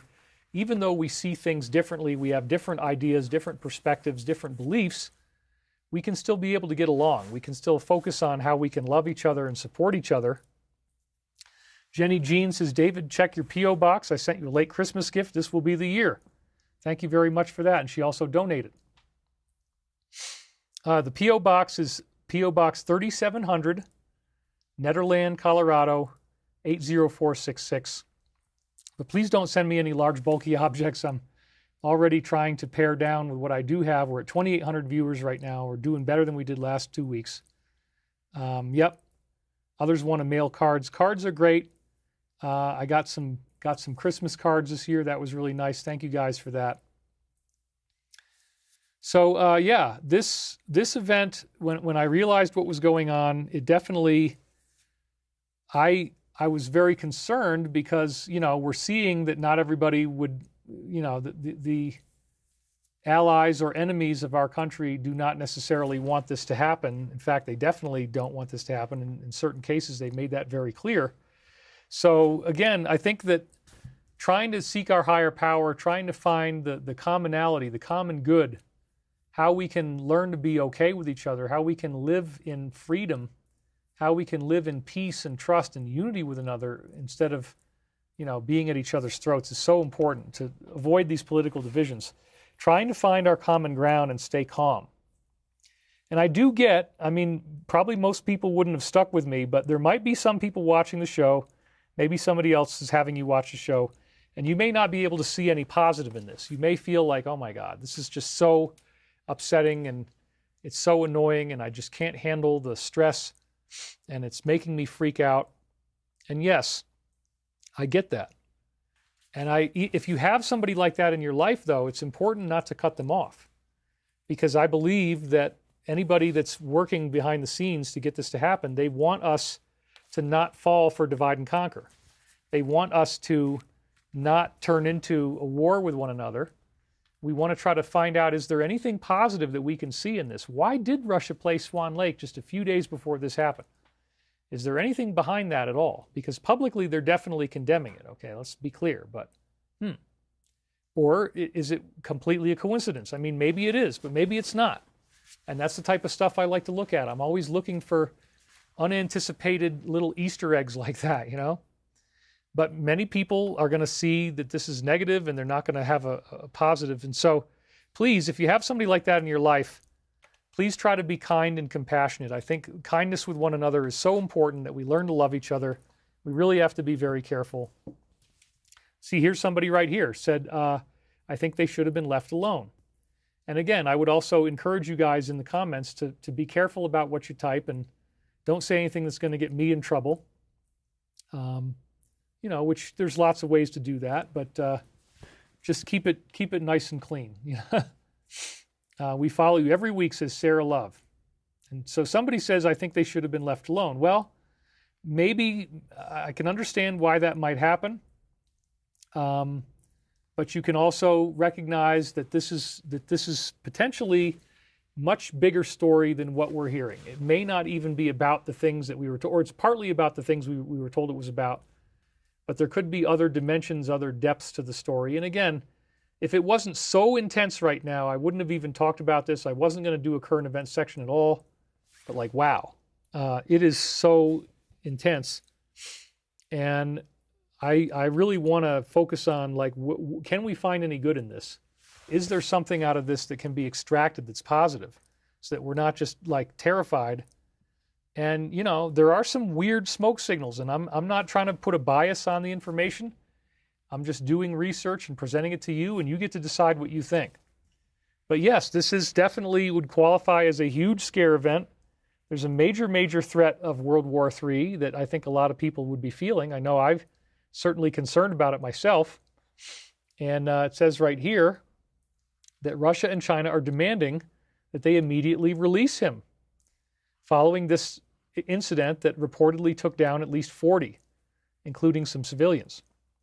So that doesn't mean that everybody's just saying, oh yeah, that's fine. No, this is like, we've already had trouble going on. We've already had trouble going on with these two countries. We've already had, the Taiwan issue, and there's a Ukraine issue.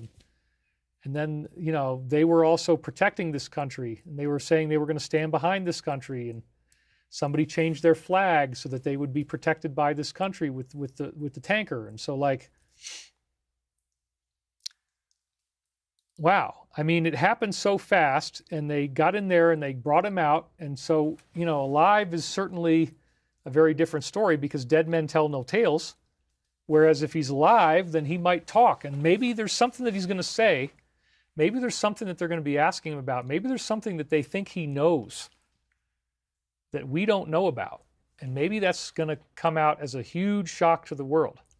So that's where my mind is going. And we'll talk more about that a little later. But also we see he was brought to New York. He was captured, brought to New York, and the governor of New York is very unhappy as well.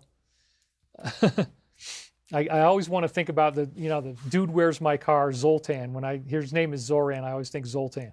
Zoltan! But anyway, that's just me. Yep, you guys got it. Likely he's going to be providing testimony. The whole world will stand behind it once we find out what was really going on, the corruption. I want to activate my light body very soon, says Monica. My angelic self will come into these zones and shift the problems.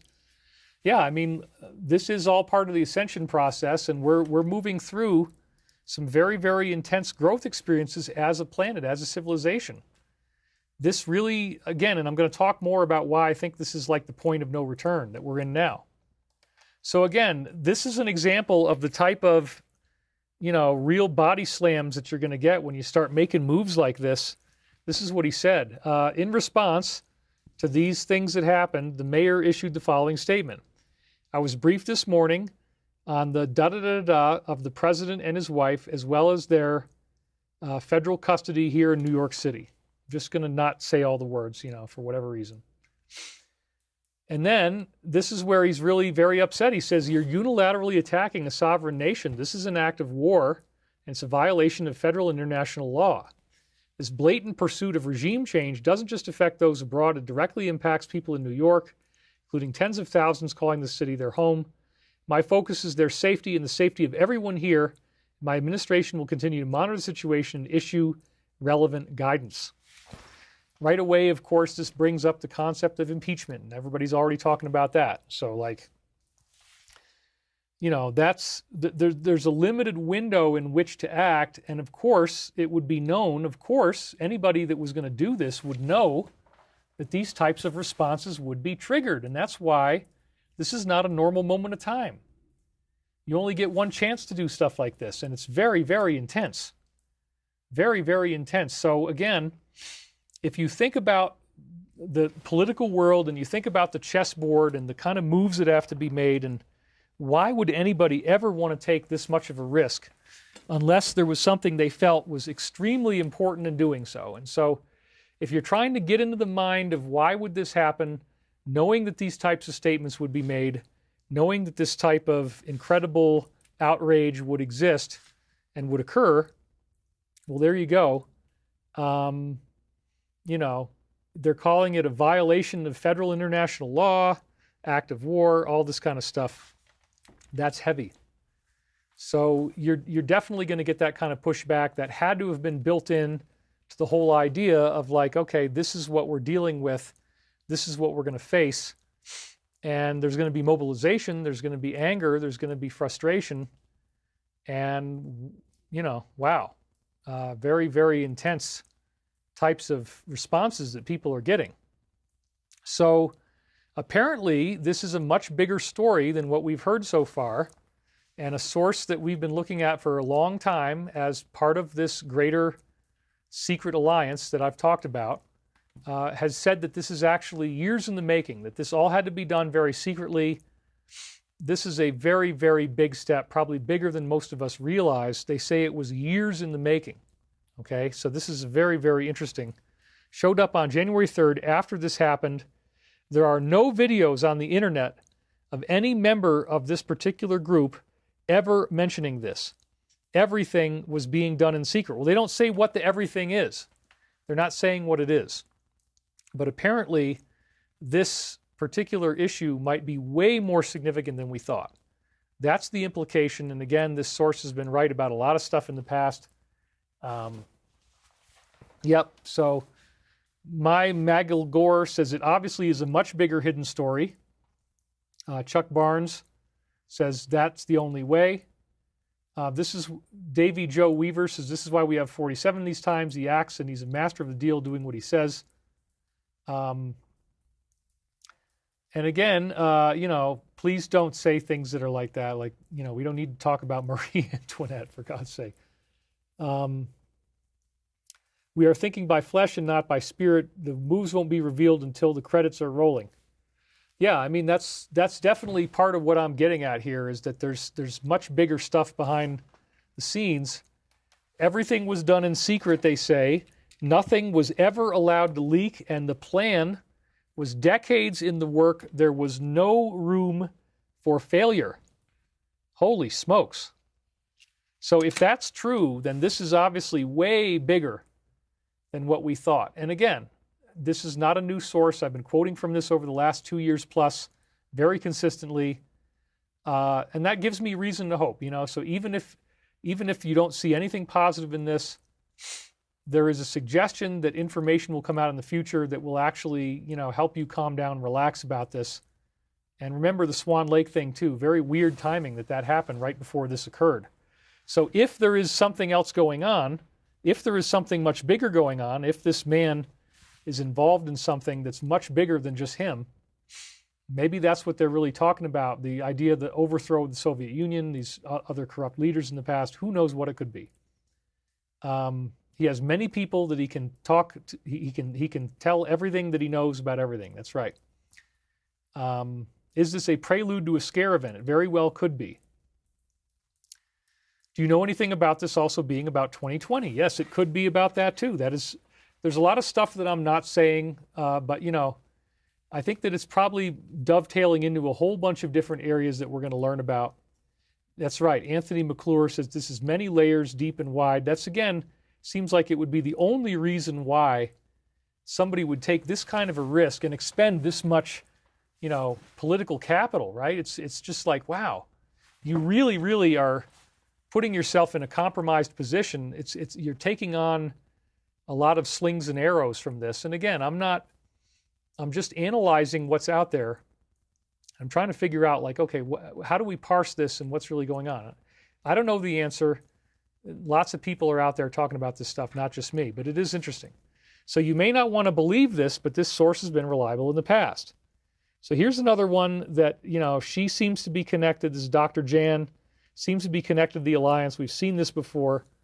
She says, please read so you understand the significance that follows.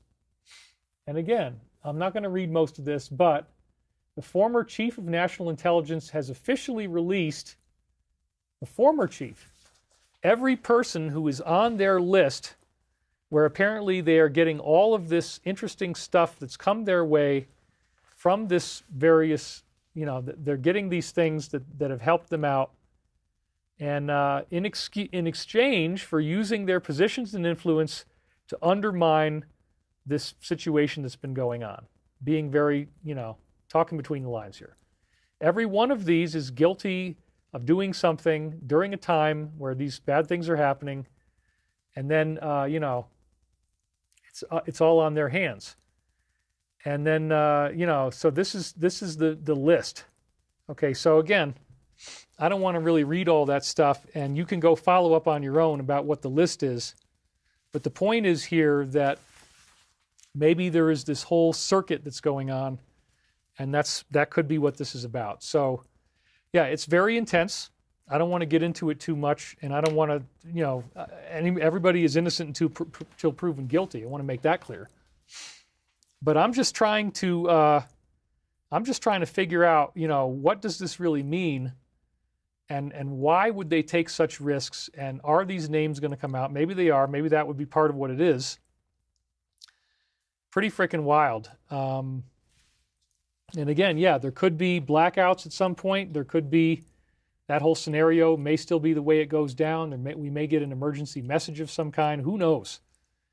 But yeah, this is definitely something that seems to be a lot bigger than what we've been hearing. The story that we're being told is part of the story, absolutely, but then it's going to go a lot deeper than that. And again, I don't wish anybody any harm. I am actually just trying to help, even if you're on the adversary side, watching this show is going to help you understand what they're working on, what they're trying to do.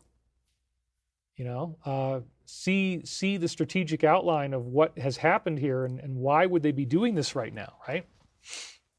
So there may be something positive in all this. It may not just be like, oh my God, they're going into the dictatorship and they're doing this crazy stuff that just is, there's no rhyme or reason to this. It's all crazy. If they already know something that you don't know yet and they're getting ready to tell us, and this is going to be where it happens, then, this would be the first arrest that's heard around the world that they've been alluding to for so long. And that's pretty heavy, right? That concept is like, wow, maybe that's where this is going. The entire kit and caboodle is going to unravel, says Soul Coach Suzanne. That's right. Stephen Brixey, the Ascension Countdown has begun. Congratulations to us all. He donated 4321. Thank you very much for that. And we're up now almost to 3,000 viewers. We're at 2,908 viewers, so we're doing better this year. And thank you guys for being here. Monica Kanagowski says, it seems like we're in the middle of a multi-country operation here where the air communication is shut down. I think we're in it. That could very well be. So, and Whispering Wind, said, that's nice. I pray everyone who sees my message knows how precious they are before the sight of the one in heaven.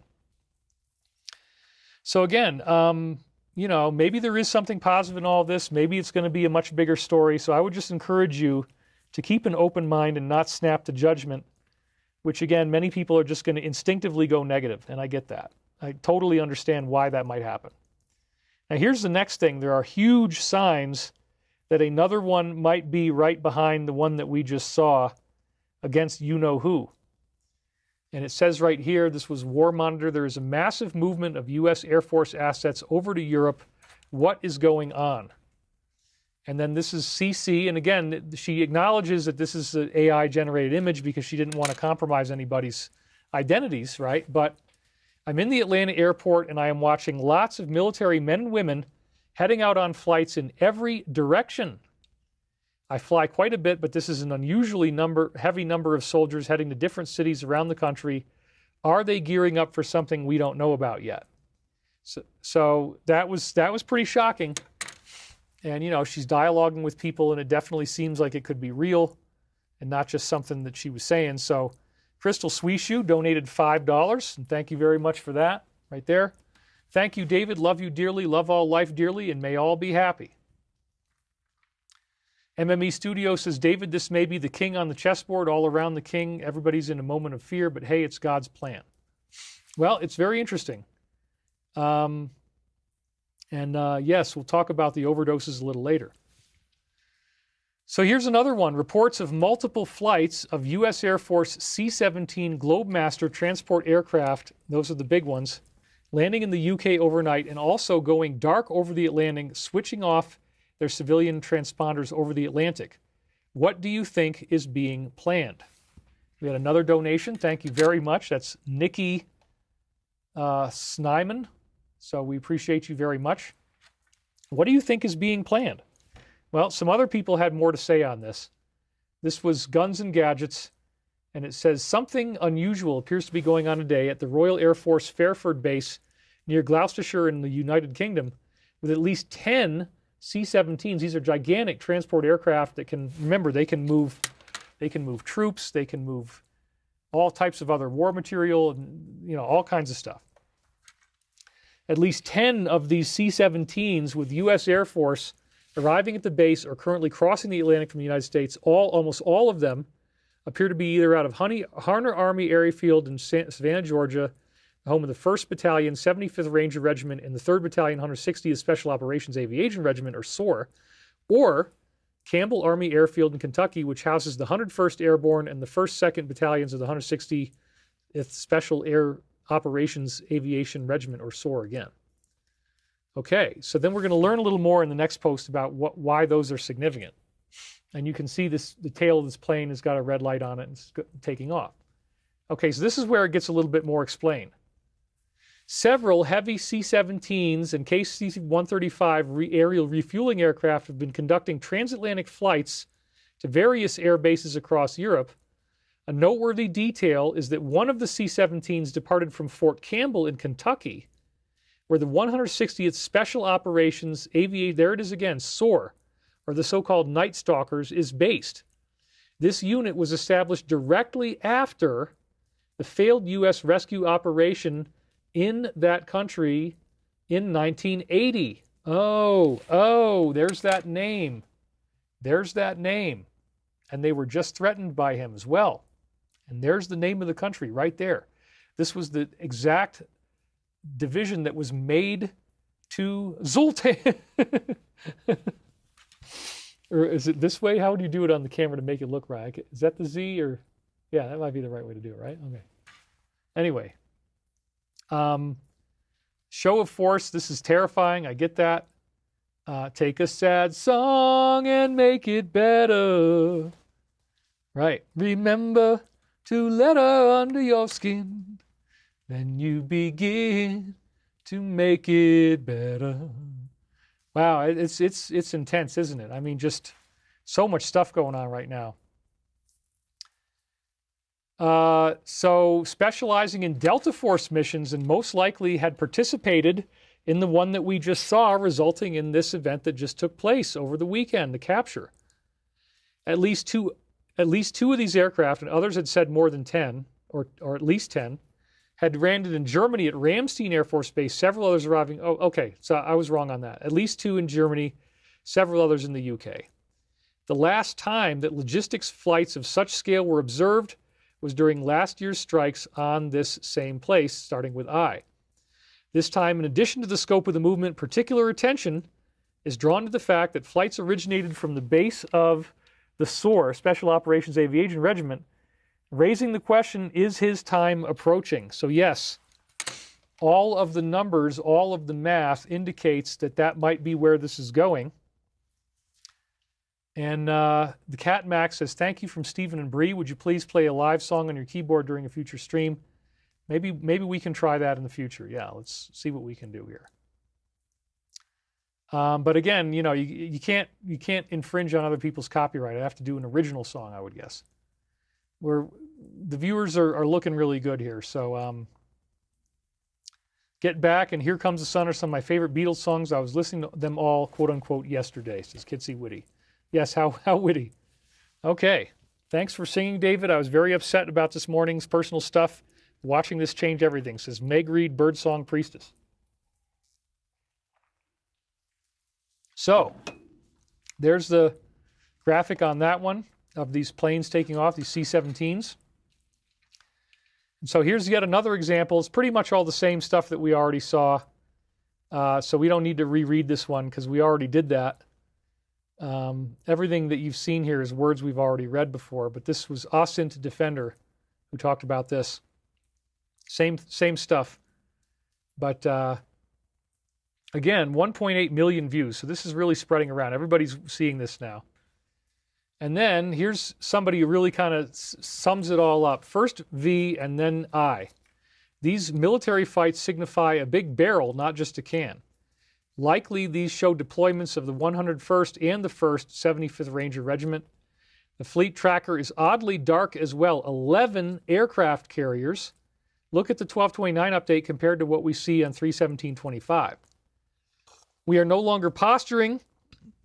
We are in OPSEC mode in Kuwait. They have 13,500 troops at any given time serving as a Middle East response force among other missions. So why are these deployments significant?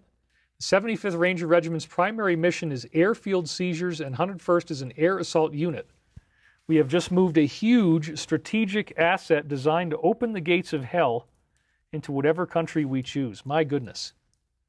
So yes, this is very heavy stuff, you guys. Very, very heavy stuff. And then it says here, around a dozen of these C-17s arrived in the UK, most coming from Hunter Army Airfield or Campbell Army Airfield, reportedly carrying helicopters, and other equipment for the 160th SOAR, again, Special Operations Aviation Regiment. Most of them have since continued on to Ramstein Air Base in Germany. It is not known if they unloaded or loaded anything else while they were on the ground. Wow, man. I mean, this is really building up, and who knows how many days left there are before this is going to turn into something really big. I mean, we just don't know.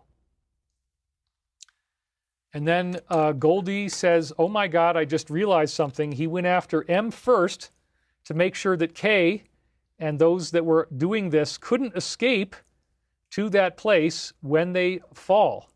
Oh, okay, right. It's like a 1-2 process. So that might be what this is about. All of their assets, drone factories, and bases there are now in the hands of us. God bless. I got to be careful about the keywords again. And this was the original post that he made. So again, this is somebody who's just kind of connecting the dots and saying, yeah, if it's going to go in a 1-2 state, and again, look, I'm not kidding you. I mean, this is scary. And it's something that affects us all. And we all want to be able to try to be as positive as possible in the midst of something like this and see, what kind of benefit can we gain? Again, I wasn't even going to do current events at all, but this is a gigantic movement. Now, is it possible that it's a bluff and that somebody might voluntarily, step aside? It's possible. We don't know. I mean, all I know is that you got to be ready for more things to happen this week that could be triggering, traumatizing. And so we're going to talk again about seeking your higher power and how to do that, because if you get thrown into this process, then that's going to be something that you're really going to want to be working on, is how to not stay, freaked out about it and in this kind of a negative space. So we also see threats of new major attacks on the horizon. And again, this goes back full circle from last Monday. Their shadow is looming large as they apparently had sleepers that were getting ready to do something. So the Alliance, again, told us this was not to be ignored. You remember that? They aren't hiding what they're going to try to do, what they say is going to come. So once more, they may, despite the fact that this caused so much turmoil and upheaval, it may be something that was felt that it had to be done now to stop that new attack from occurring that would have been potentially much bigger based upon how it's being discussed. And so, again, that's just a possibility. But it would make sense that if they had that intel and they knew that that was what was going to be happening, that they would want to, direct us through this as peacefully as possible. Still doesn't change how freaking absolutely intense this is. I mean, wow, you guys feeling the intensity? It's like, whew, man. And then maybe unrelated, but also at the same time, all of the airspace over Greece got completely closed down, whether it was a failure of all their communication systems. And here's another focus on that. Flights across Greece were grounded. Country's airspace emptied earlier today after a total breakdown of radio communication occurred, crippling air traffic control at Athens Airport. The cause of the incident is still unknown, but authorities stated it appears to have an issue with central radio frequency systems monitoring their Athens Flight Information Region, or AFIR. Okay. And then at the same time, we had this just show up this morning, where it also could be this other country, where he says that government is a huge problem. I think they're in a lot of trouble. Yes, you can see by the look on her face, she's not feeling it. So definitely a lot of very intense stuff going on right now. It's definitely a very intense time. Yeah, Dr. Phil said he restated that the U.S. needs GN for national security today. The trifecta is incoming. Thank you for the donation. Man, I mean, I really didn't even want to talk about this. It actually impacts me negatively in some ways to bring these things up because, again, it'd be easier to not mention it at all. But I think you're starting to see the strategic outline and why I felt that it was significant to just mention these things and bring them up to you. And then he said a few days ago that if they started to go after protesters, which they have, that we will come to their rescue, locked, loaded, ready to go. Now this is happening, right?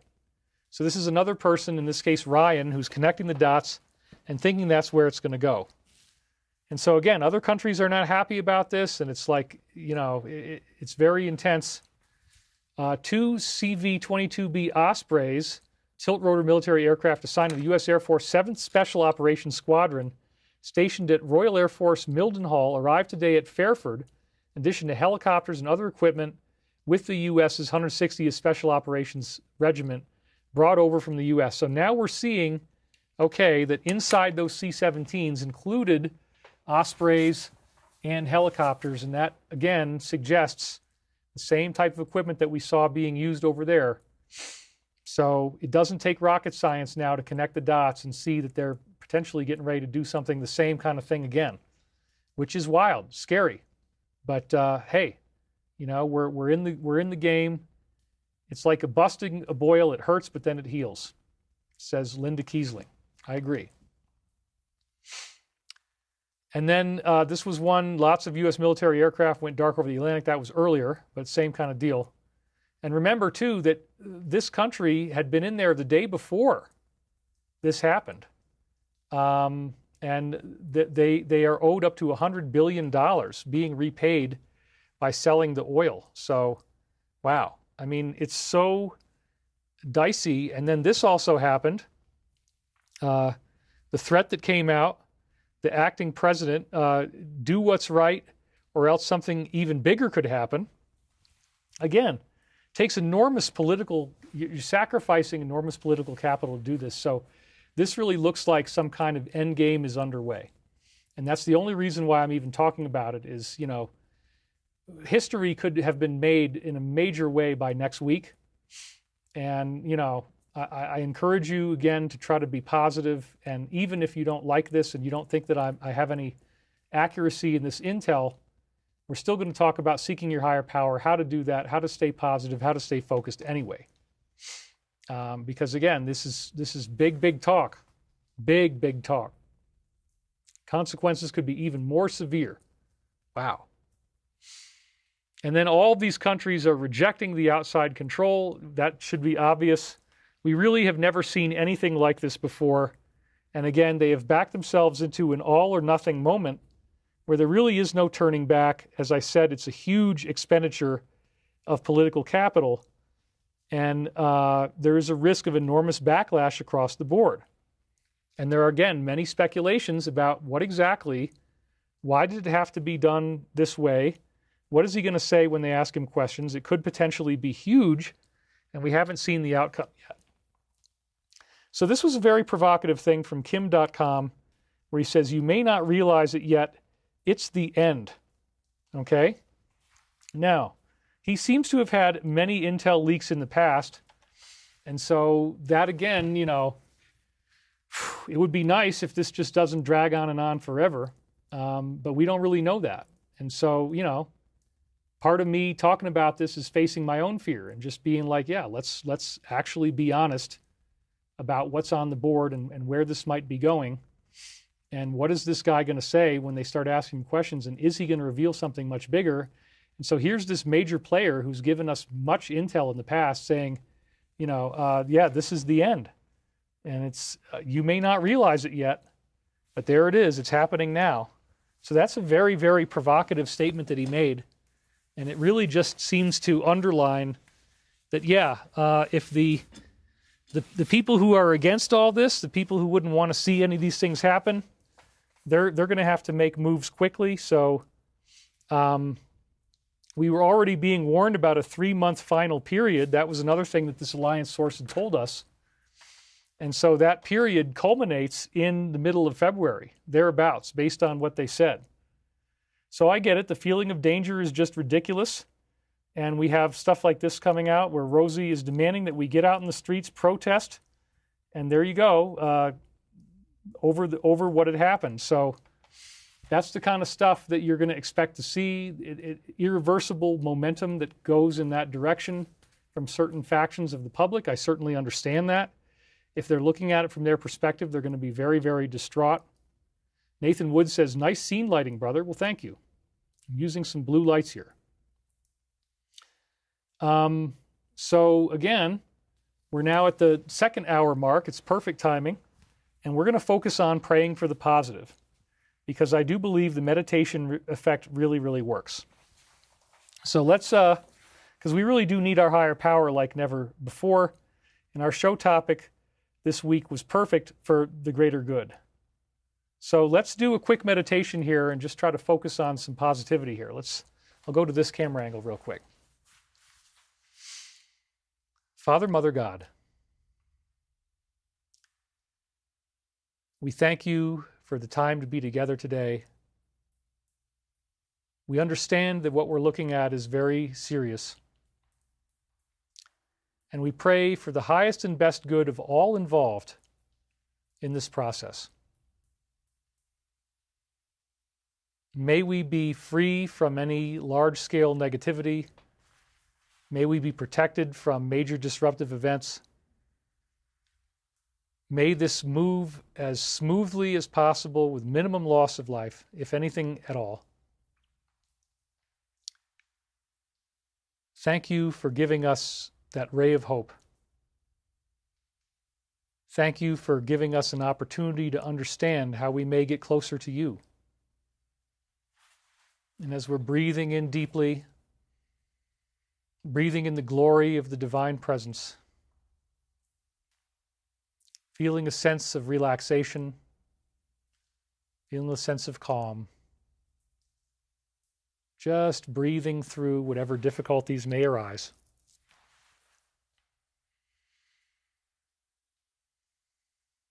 Knowing that what we really seek is to be closer to you, our higher power, our divine, true, infinite beingness.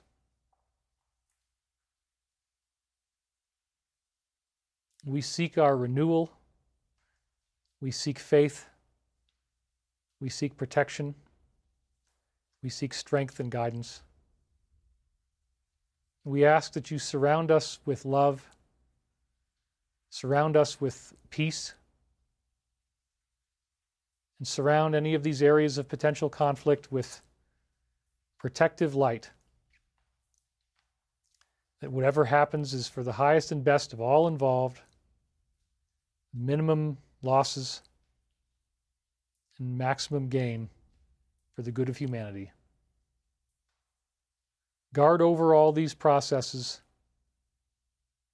We know that we have enough numbers of people watching to make a significant difference in this. Guard over ourselves, guard over what we're doing now. And let us feel relaxed, rejuvenated, renewed. Let us feel a sense of hope. Let us feel a sense of confidence that this is going to be okay. We affirm in the name of the one infinite Creator that this will be protected, that we will be safe, and that all is well. We thank you so much. We know that you exist. We love you. We love ourselves. We love one another. And we're so grateful for this opportunity to come together in fellowship, to unify our understandings, and to know your grace in our lives. Amen. All right. You guys like that? Oh, we lost a few people, looks like. We're down to 2,514. That always happens when I do a meditation, but they'll come back. Seems like that's just one of the things that occurs. Thank you for such a healthy choice of words. All right. Oh, no, it came right back up. We didn't lose anybody. That's just a funny thing that happens. So we have a day-by-day struggle to be positive, and how do we cope with that? How do we work through that? You know, what's going to work the best for us in order to make this really happen? I would encourage you not to forget your core spiritual principles. It's very important to remember who you really are, that you are a child of the one infinite creator, that you are divine light in manifested form as a human being. You're not just a meat sack. There's so much more to you than that. There's a divine intelligence that's running through your life and the lives of many others. Happy TV says, wow, Brother David, that was beautiful. People say thank you, beautiful, great meditation. Lots of great comments coming in here. That was perfect. And so it is done. That's right. Defending ourselves involves surviving, not going crazy, and remaining worthy of being rescued. Well, yeah, you don't want to authorize any negativity to come your way. Aaron Green donated $50. Thank you very much. Thank you for the positivity, David. Every Sunday, you are the best. Yeah, we got some good stuff coming up here, so you want to stick around for this. So don't forget your core spiritual principles. It's very important to not lose track of who and what you really are, that you are a child of the one infinite creator, that you are a perfect manifestation of that divine grace. And when these challenging things occur, you want to rise above the feelings of fear and stay in trust, stay in loyalty to that higher calling, stay in your own zone of peace and love, and be that person who really creates that positive change for yourself. Jacob Schur donated $50. Thank you very much. He says, at this time of ascension, the source is always conspiring to guide me away from the paths that do not serve me and guide me towards the highest path of ease, grace, celebration, and flow. Thank you very much. And again, I wasn't even going to do current events this week. We were just going to talk about this topic, but it's so intense right now that I don't want you to be afraid, and I just wanted to contribute whatever I can that I think is going on or may be going on to help you get a different perspective. That's really what we're doing here today. So don't forget your core spiritual principles. I'd also want to remind you, when we go back to the work of Santayana and Van de Shen, 35 different ancient prophecies warned us of these times. They warned us that we would go through a planetary dark night of the soul, that there would be a planet-wide initiation event, a hero's journey, all is lost point for planet Earth. And everybody is watching this story. You can't ignore it. Everybody is aware of this. This is a precise definition of a cyclical dark night of the soul on a planetary scale, a unifying event in planetary consciousness, an event that brings everyone together thinking about one thing, thinking about one topic. And let's not forget again that Kim.com said that this is the end. This is the end phase of this, which means, of course, that the external distress will never have been greater. And that is so significant. So all of the stress that we see out there in the world is a manifestation of the healing process that is occurring, part of our ascension process, that we're all working together as we go through this together. And that's very, very significant. So, yet we actually saw last week that the violence is decreasing. And this again fits in with our meditation effect, the huge drop in murders. Largest one-year drop we've ever recorded according to analysis by crime expert Jeff Asher. And there it was again on ZH. So again, it's the largest one-year drop on record. I'm just going to blow through this pretty fast, but this is very important to keep in mind. 570 different law enforcement agencies, nearly 20% decline in murders in 25 versus the same period in 2024. And this excludes manslaughter, self-defense, negligence, or accidental killings. So look at this graph. It's actually below where it was in 2020. And it continued a trend that began in 2023, accelerated in 2024, and yes, that was still Sleepy Joe time, and then became historic in 2025. And yes, some of the things that have been done since 2025 by the powers that are in place obviously are related to this. But it's not just that. It's part of an overall trend line that was already happening.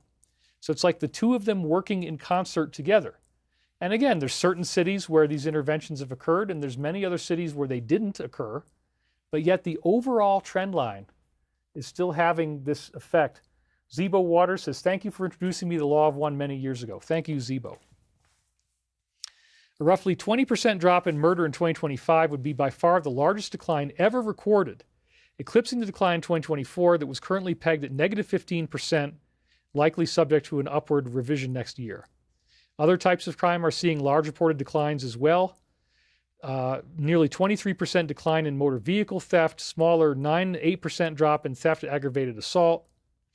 They won't be finalized for a while, but it paints a picture of large drops in crime, even if the current numbers potentially overstate it by a small bit. And it also includes, again, we can go through the thing here. Violent crime, 10.2, murder, 19.8, that one, 8.7%, which is great. Robbery, 18.3%. Anytime it goes down, we think it's great. We want to see those numbers go down. Aggravated assault, 7.5, property crime, 12.3, burglary, 14.8, theft, 8.9, motor vehicle theft, 23.2%. And in smaller cities, it's actually a larger effect, as we're seeing here, which is pretty interesting, you know. Some very interesting statistics we can do here.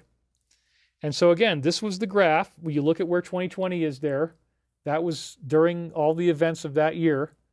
And then it suddenly starts to ramp up as we go into 2021 because people are all distressed and they lost their money and they lost everything. Now, this week, this is why I brought it up again, we're finding out that drug overdoses are down by similar amounts. And again, it's been happening since about 2024. So it started to plunge, and now it's plunging a lot more. Something is going right. Overdoses are plummeting in America. Not just fentanyl, cocaine and meth is falling too. Something is going right. America is starting to knit itself back together. It's very, very cool, right? I mean, so you can see on these graphs the joint point analysis of drug overdose death rates, or DOD. And you have all of them put together is the black line on the top. And so we see that it got up to the number of these DODs per 100,000 people. That's what the y-axis says. And it goes up to about 33, 34. And now it's dropping down to like 24. Just between, you know, this very short period of time. So now let's go back to this graph here, which is the 12-month provisional count of overdose deaths. The number of deaths, you see it starts out January 2015, it's around 43,000 or something like that. And it ratchets all the way up at the top to like 120,000. And now I want you to look on the x-axis of where we see January 2020 and where it really starts to go up. Now it's all going back down again. Well, notice how similar this graph is to the graph that we saw before. So I'm going to superimpose the overdoses over the number of, I'm going to superimpose the change in the death rate that we saw from the graph that we were looking at last week. We're going to superimpose that over the overdoses and find out, yeah, it's incredibly similar. So notice where 2020 is, and I'm going to superimpose them so that they both line up that way. And then let's look at the line and see how closely it matches. Here we go. Look at that, huh? It's really, really incredible, actually, how much this graph matches, how closely they match over the same number of years. The year graph on the bottom is the same. So let's now back off on that. You see, it's almost identical. It's actually almost identical. We're going to run that one more time. So again, 2020, 25 on the x-axis is the same. You can look down and see that. Let's hit it once again. Here we go. This is some type of consciousness effect. This is something bigger than what we really understand with conventional science, because the deaths and the overdoses and the murders and fatalities, they're all going in the same direction. It's really, really amazing. And so now we're going to do it again with this graph, where I'm going to put that there first, and then we're going to superimpose the other graph over the top of it. And you see it's a very, very similar type of curve. Once again, now we'll take it back out. So yeah, this is really, really wild and very, very encouraging. So I hope you liked that. I hope that gives you hope and faith. I know it does to me. Yeah, it's really, really interesting to see all these pieces coming together, these dots connecting, these lines threading together. I just absolutely love it. We also are seeing at the same time, there's now chatter that probably what might end up being the best UFO whistleblower yet, according to this Representative Eric Burleson, the best UFO whistleblower yet is getting ready to emerge, and this could be a very sizable event for disclosure, that this is getting ready to happen, that somebody's getting ready to come forward who he says could be the best one yet. Breaking UFO bombshell from Representative Eric Burleson on this podcast: a major new UFO whistleblower is emerging thanks to David Grush's groundbreaking work opening doors in Congress. He confirms this new insider is already sharing intel with the UAP caucus. They might testify in a secure SCIF first and then go public. Could this finally crack open? Full disclosure. David Grush is staying on Representative Burleson's team into 2026 and is prepping the next big moves. The momentum is real. Who is this mystery whistleblower? What does he or she know about crash retrievals, non-human technology, or biologics? We don't know. He's not giving out any information. But the truth is getting closer than ever. Demand answers now. So we actually have a congressional representative saying that the best whistleblower yet is getting ready to come forward, and that is disclosure moving into high gear. This is something very, very exciting, something we can all look forward to. Very positive event. I believe it will be. And here's another person, Joe Murgia, talking about it. 2026 could be very interesting. Congressman Eric Burleson, quote, "We've got one, I believe, major potential whistleblower who might be coming forward. He has the potential to be the best witness that we've ever had. Considering how good Grush and Dillon were, that's a big, bold claim. And Matt was the person who broke this news story 2 weeks ago. So there again, he has the potential to be the best witness that we've ever had. That is very, very exciting indeed. And he said that he doesn't want to spook him or her, we don't know what the gender is, probably a guy, they usually are, by revealing any information about him now. But this really does show that disclosure is moving forward, as does this next piece of news, which is also very exciting. Sandcorp, a contractor for the Pentagon's UFO office, is hiring for a top-secret cleared role, includes drafting legislation and legislative appeals, prompting questions about why an office tasked with this investigation of UAPs would need personnel who are focused on influencing or shaping congressional legislation, rather than solely gathering, analyzing, and releasing information about UFOs. Perhaps they don't want to declassify more information, and perhaps they're going to use funds earmarked by Congress to declassify information about UFOs to instead invest that money into fighting Congress to prevent declassification. I don't know about that. What else does drafting legislation and legislative appeals mean in this job description? Well, I'm going to choose to be positive and say that this could be, shaping legislation. I want to see this as something good. Jacob Schur says that was a perfect meditation. Thank you very much. Yeah, I know that we're not alone. The point is, how do we get disclosure to happen on an open and public level? How do we get past the firewall blockade that we've seen? That's what we want. That's where we really want to see this go. We want to see disclosure happen. This is actually something that could be good. I'm choosing to see it that way. And now I want to really dive into the main topic, which is, again, seeking your higher power. And if disclosure comes out, if this kind of stuff happens, it's a big game changer. Disclosure about negative things that are going on seems to be occurring, but we also get a disclosure about the positive. And, the UFO phenomenon, I believe, encompasses both positive and negative. I don't think it's just one thing or the other. I think we have both elements in there, and that they're both very highly relevant. We had a donation come in from Valerie Ann Gritto. Blessings, David. Thank you for meditating. It felt great. Did you get my emails about Koa's lament? I understand if you can't assist, I don't want to move on without knowing. I'm not exactly sure what you're talking about. Cosmic disclosure. Anyway, you can, certainly connect with me in other ways. We've already talked about that. I have a website, divinecosmos.com. Lisa Dawn Marble donated, and David, would you please share and describe the reasons and factors why you cannot sleep? CalMag-C, calcium, magnesium, vitamin C, enable sleep and relaxation with needed nutrition. Well, it's just been a long-term process for me about the insomnia that I've been working through. Part of it is that I have, mattresses that are foam mattresses on top of box springs, and I need slatted wood foundation, which I don't have. But again, it's just also the stress and the angst that I've gone through in my life. I do think things are going to be okay, but we got to work through that stuff. And so I'm just working through it the best I can. And it's been difficult. You know, it's taken time to get there. But anyway, I'm happy about that. What are your thoughts on the new movie coming out, Disclosure Day? Well, I looked at the film and it looks like it's going to be scary. So we're definitely going to be seeing more of like the negative view of extraterrestrials again. I think it probably could be something that is you know, going to steer the narrative in a way that, you know, creates fear. That seems to be where, if you watch the trailer, it's like, wow, man, okay, looks pretty freaking freaky. But anyway, yes, I've had trouble with sleep. It's been going on since about late June, but I do sleep enough. It's just that I've had a lot of trouble. Karen Burns says, David, I'm sorry you're alone. Well, thank you. I appreciate that. Hopefully not for too much longer, but I'm working through my stuff.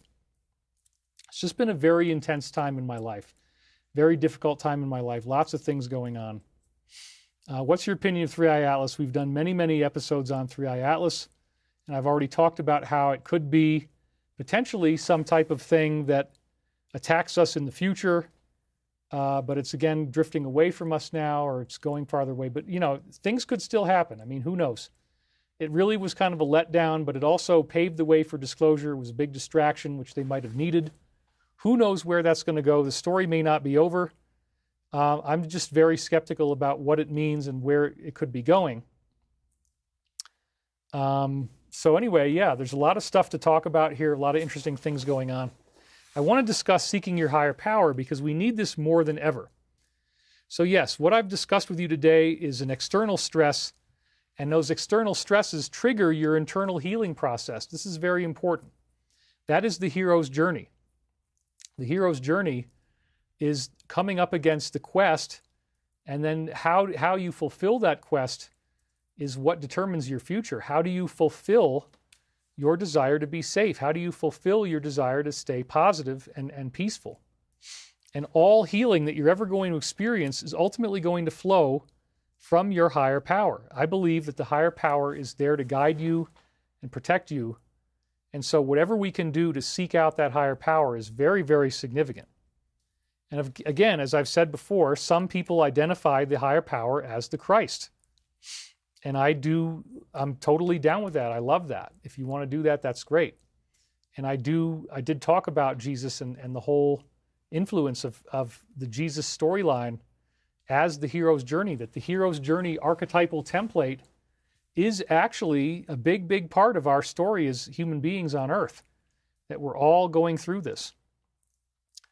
And Sean Krisky says, David, we care about you. Thank you very much. 3i is far from over. Its ejecta is relevant, and there's a Jupiter flyby soon. Okay. You emailed me on that site. Sorry for any confusion. Well, thank you, and I'll keep on the lookout for it. The sooner the contact, the better. Thank you, says Monica. Or my McGilgore. Okay. Anyway, so some identify that as the Christ, and I'm totally down with that. As I said, I believe in this greater intrinsic truth that there is a one infinite creator that you can't just pin down with religion. I mean, I think every religious leader was trying to teach this in different ways. And as I've been talking to my friend Jude Goldman about this, Judaism teaches us that God cannot be truly defined. And that was something that he had already believed before he really got into Judaism, growing up as a Jew. And they use the term Hashem for God, which is the name. And so we've had some very interesting conversations about the Hebrew perspective. He wanted me to give him a shout out at some point. I'm doing that now. And you know, he's definitely really taken a big interest in those studies. And so it's interesting to find out what's going on. He sent me a video called The Quantum Menorah. It's very interesting how one of the original shapes of the menorah may relate to the photon, and could be another example of what we saw with the Star of David, where we see the amplituhedron in the Star of David, the original form, the geometry of the universe appearing in these Hebrew symbols. So we don't throw the baby out with the bathwater. I know there's a lot of people down on Judaism right now, and I get that. There's reasons why that has happened, but I encourage you to not be prejudiced against anyone. I think that it's important that we all recognize that we're seeking something, we're looking for something, that higher power is within us, and we all have that divine spark. And, I do believe that Jesus was the ultimate teacher.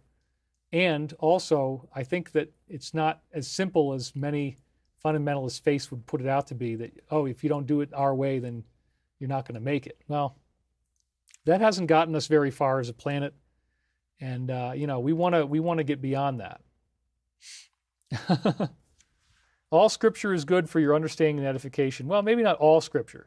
There could be negative scriptures too, but plenty of them are positive, plenty of them are inspired, and there's plenty of things to read that are beautiful and that have come from a place of inspiration.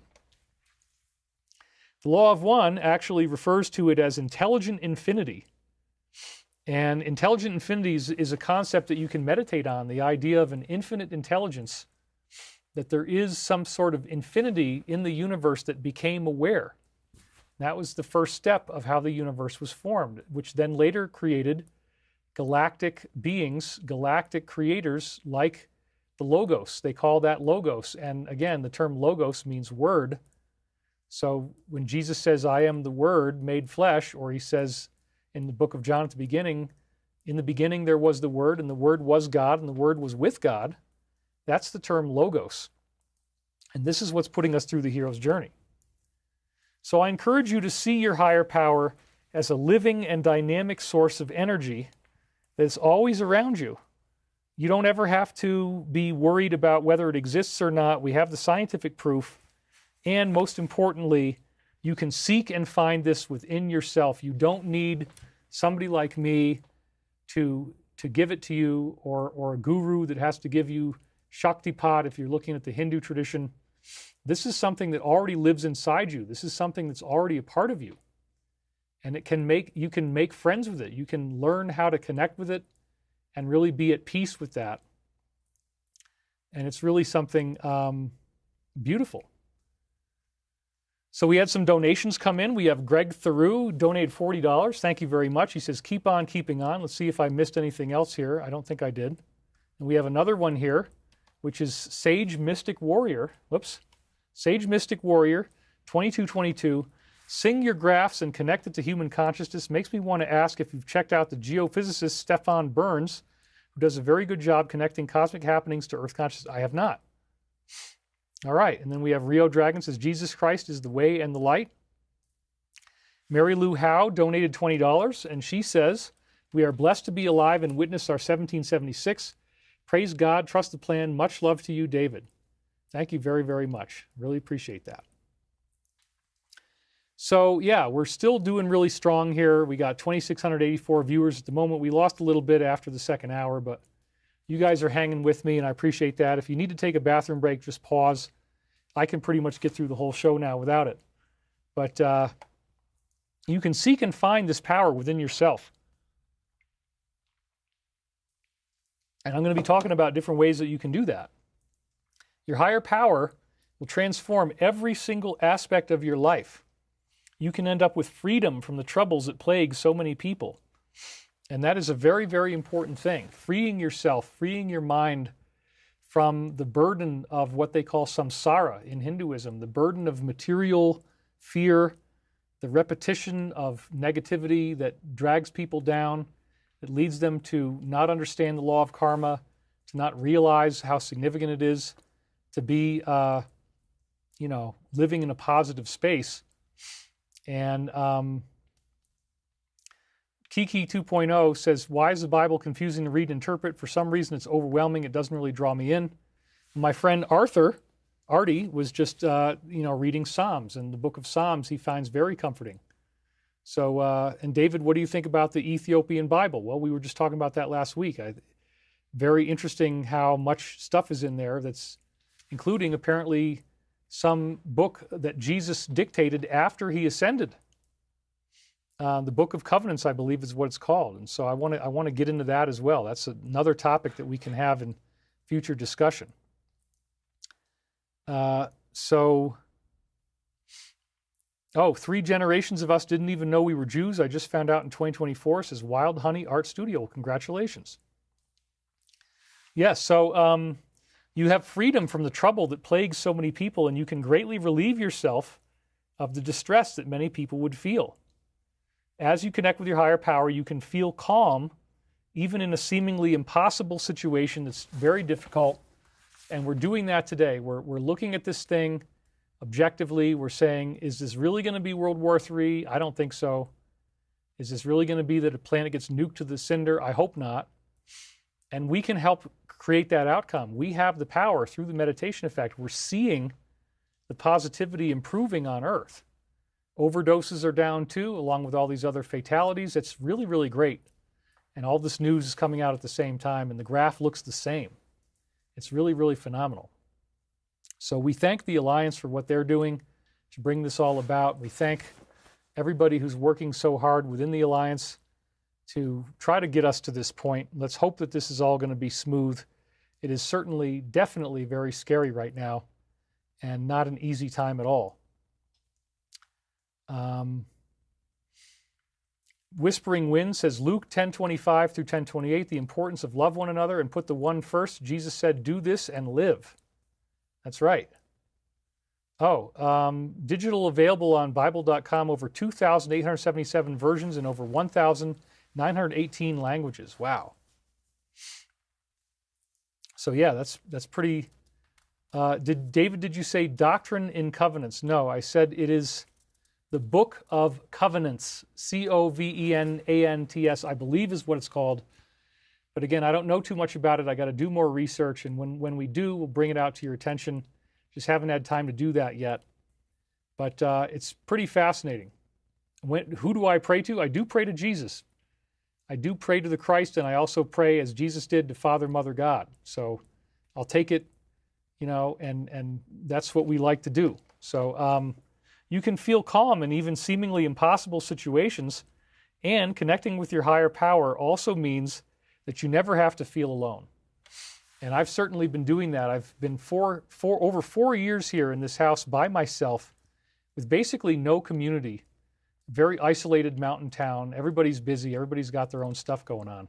So I've been very alone, but yet still, my life is filled with grace, and I've been able to live as best I can through these challenges that we all face, that I'm also facing, by connecting with that higher power, by going within, finding that solace within myself, finding solace, meaning, inspiration, and guidance. So it really is true. You can have your life connect with this intelligent infinity, with this logoic consciousness, and it will give you a strength and a faith and a presence of being that carries you through the darkest times. And I have definitely needed that. It's an ongoing phenomenon that I've had. The contact with your higher power is the ultimate New Year's resolution. And so again, a lot of this flows back into the idea of the hero's journey. It is built into our spiritual DNA. Let's make that New Year's resolution right now. Let's do this together, that we resolve. In fact, let's do another little prayer here. Let's just resolve. Father, Mother, God, thank you so much. As we gather here together, as we focus in the love that is available in this moment, we go deep within, we focus on our breathing, focus on the peace that surpasseth understanding. Thank you for giving us that grace. Thank you for giving us that hope. We embrace the stillness. We embrace the silence. We embrace the glory of the infinite revelation of the true method of the universe behind the scenes, that there is a loving consciousness, that it does love us more than we can imagine, that we are protected by that consciousness, and that we can live knowing that we are going to be safe, that we are going to be okay, that this is all going to work out in our favor. We don't need to feel fear. We live in trust. We live in communion with your light. We thank you for everything you're doing for us. Thank you, Father, Mother, God. Thank you, Infinite Creator. Thank you, Christ Consciousness. Thank you, Jesus. Thank you for everything that you've brought to us. Thank you for your protection. Thank you for the hope that you provide. Thank you for the understanding that we are not alone. Thank you for reminding us of your great promises and fulfilling them here on earth. Thank you for giving us a hope, a beam of light, a reason to continue moving forward. We are so grateful. And so it is. Amen. All right. Wow. So again, the spiritual DNA that we're all feeling is the hero's journey. And this is a very structured series of experiences that we go through where you are the main character in your own story and you're living that light. Let's read some of what your spiritual insights are. I want to hear what you guys have to say.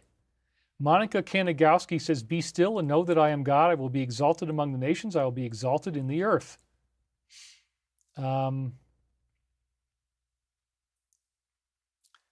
After my husband died, says Vicky Gray, I have been alone also. I have a lot of time to work on myself and grow.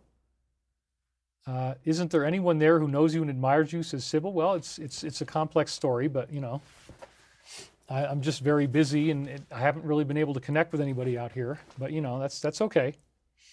Ask God for help and tell God you can't do it alone, says Rita Warren.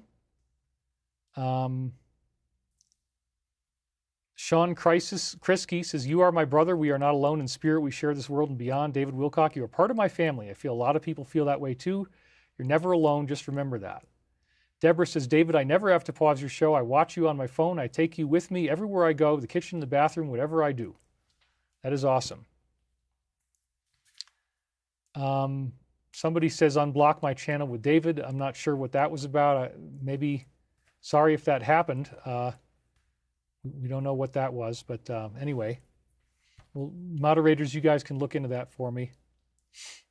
Thank you, David, for all you do for us every week. We love you, says Frequency 963.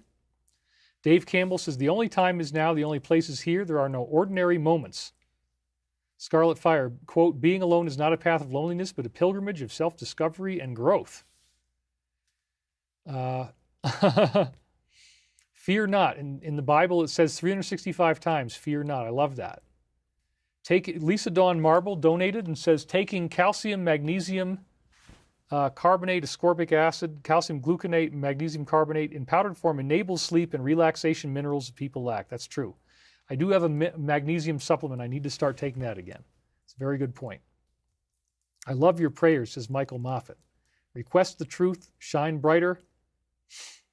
So this is great. I think of you like one of my adult children, says Marguerite Birdsong Priestess. Life is not so much what you accomplish as what you overcome, says Robin Roberts. That was quoted by Scarlet Fire. Thank you very much for that. So the hero's journey is something that we're all going through. And I've been talking about this week after week because, again, it guarantees us a positive ending in the timeline. And it is all patterned into the life, crucifixion, resurrection of Christ. This pattern of Christ is built into our experience. He said, as I do these things, so shall you do them, and greater things, for I go unto my Father. And we are going to get into the concept of the Logos here in a little bit. Sage Mystic Warrior says, where's my donation, by the way, says, where's my plate, where's my fork, where's my half orange, or why is my hair orange? Do you want a piggyback ride? Check out Stefan Burns. I feel what he's figuring out aligns with your book, Awakening in the Dream. Okay. Today was my favorite meditation you've done in a while. Thank you for that, says Bobby Thama. Thank you, Bobby. We really appreciate it. So yes, the hero's journey is the pattern of Christ built into our own experience. And that's a very interesting thing when you realize how personalized this Christ pattern is, that it shows up in all these different ancient mythologies, shows up in Hollywood movie scripts, television scripts. We're always playing this out. Hollywood learned to use this so that when you're seeing a story, when you're getting a story told to you, it's part of a sacred experience that brings you back to the core of your being. Mary Reyes says, God did not give us the spirit of fear, but of love, power, and a sound mind. Cheeto says, I connected with Archangel Michael because of your show, David. I thank you. It's the best thing that ever happened to me. Yes, I mean, these intelligences are real, and they're completely apart from me. You can connect with Jesus. You can connect with Archangel Michael. You can connect with these beings on your own.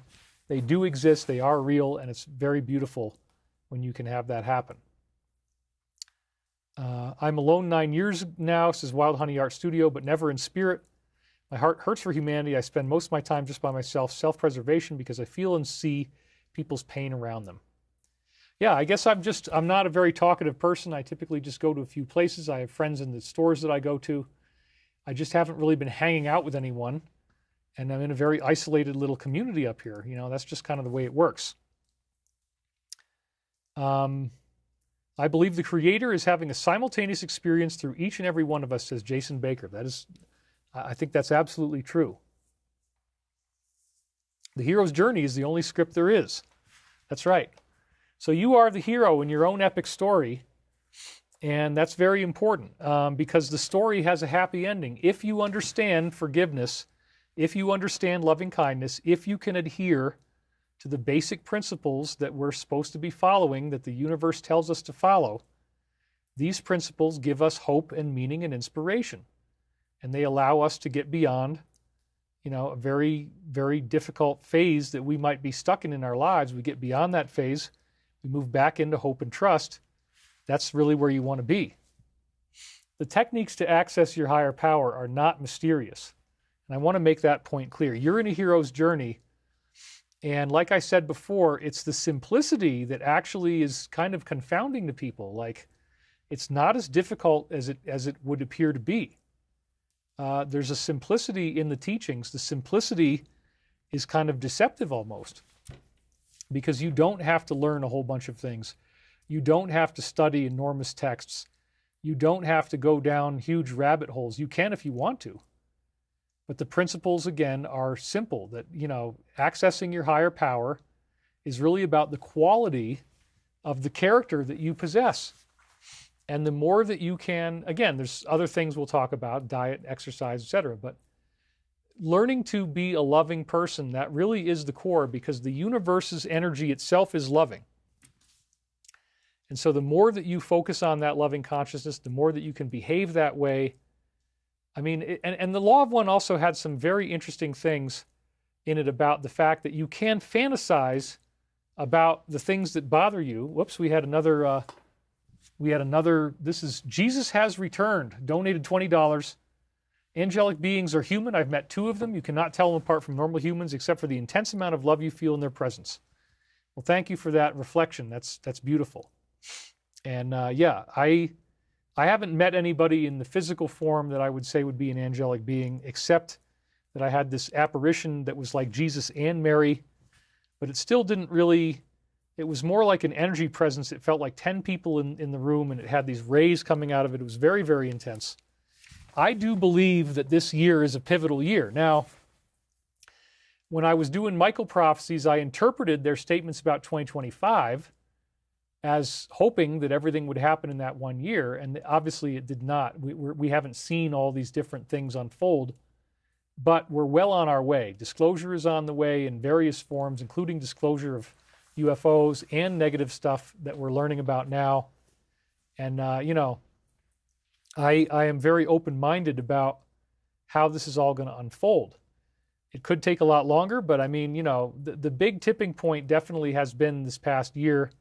And now, as soon as we're hitting the ground, 2026, we have major, major changes ahead, the immediate fulfillment of a lot of these things. So, yes, the date was wrong, but the gist of it is there, and I'm very optimistic and positive about where I think we're headed. According to some, such as Bernard Gunther, 2025 was the final year of the Kali Yuga. Well, I hope so. Keep it simple. The best approach is slow and gentle, says Exile the Knights Now. Okay, and we don't need that one definitely can be hidden. So anyway, Jim Garrigus says, great message, David. He donated 129 Mexican pesos. Thank you very much for that. Jay Brady says, you can feel the Christ consciousness rising slowly in people. So these are not mysterious techniques. The actual living energy of the universe itself is loving kindness. The Law of One and many other sources make that clear, that loving kindness is a living energy source, and it's there for you. You can tap into it, you can experience it, you can live in it in your own body and mind, and you should never undermine the significance of your own commitment.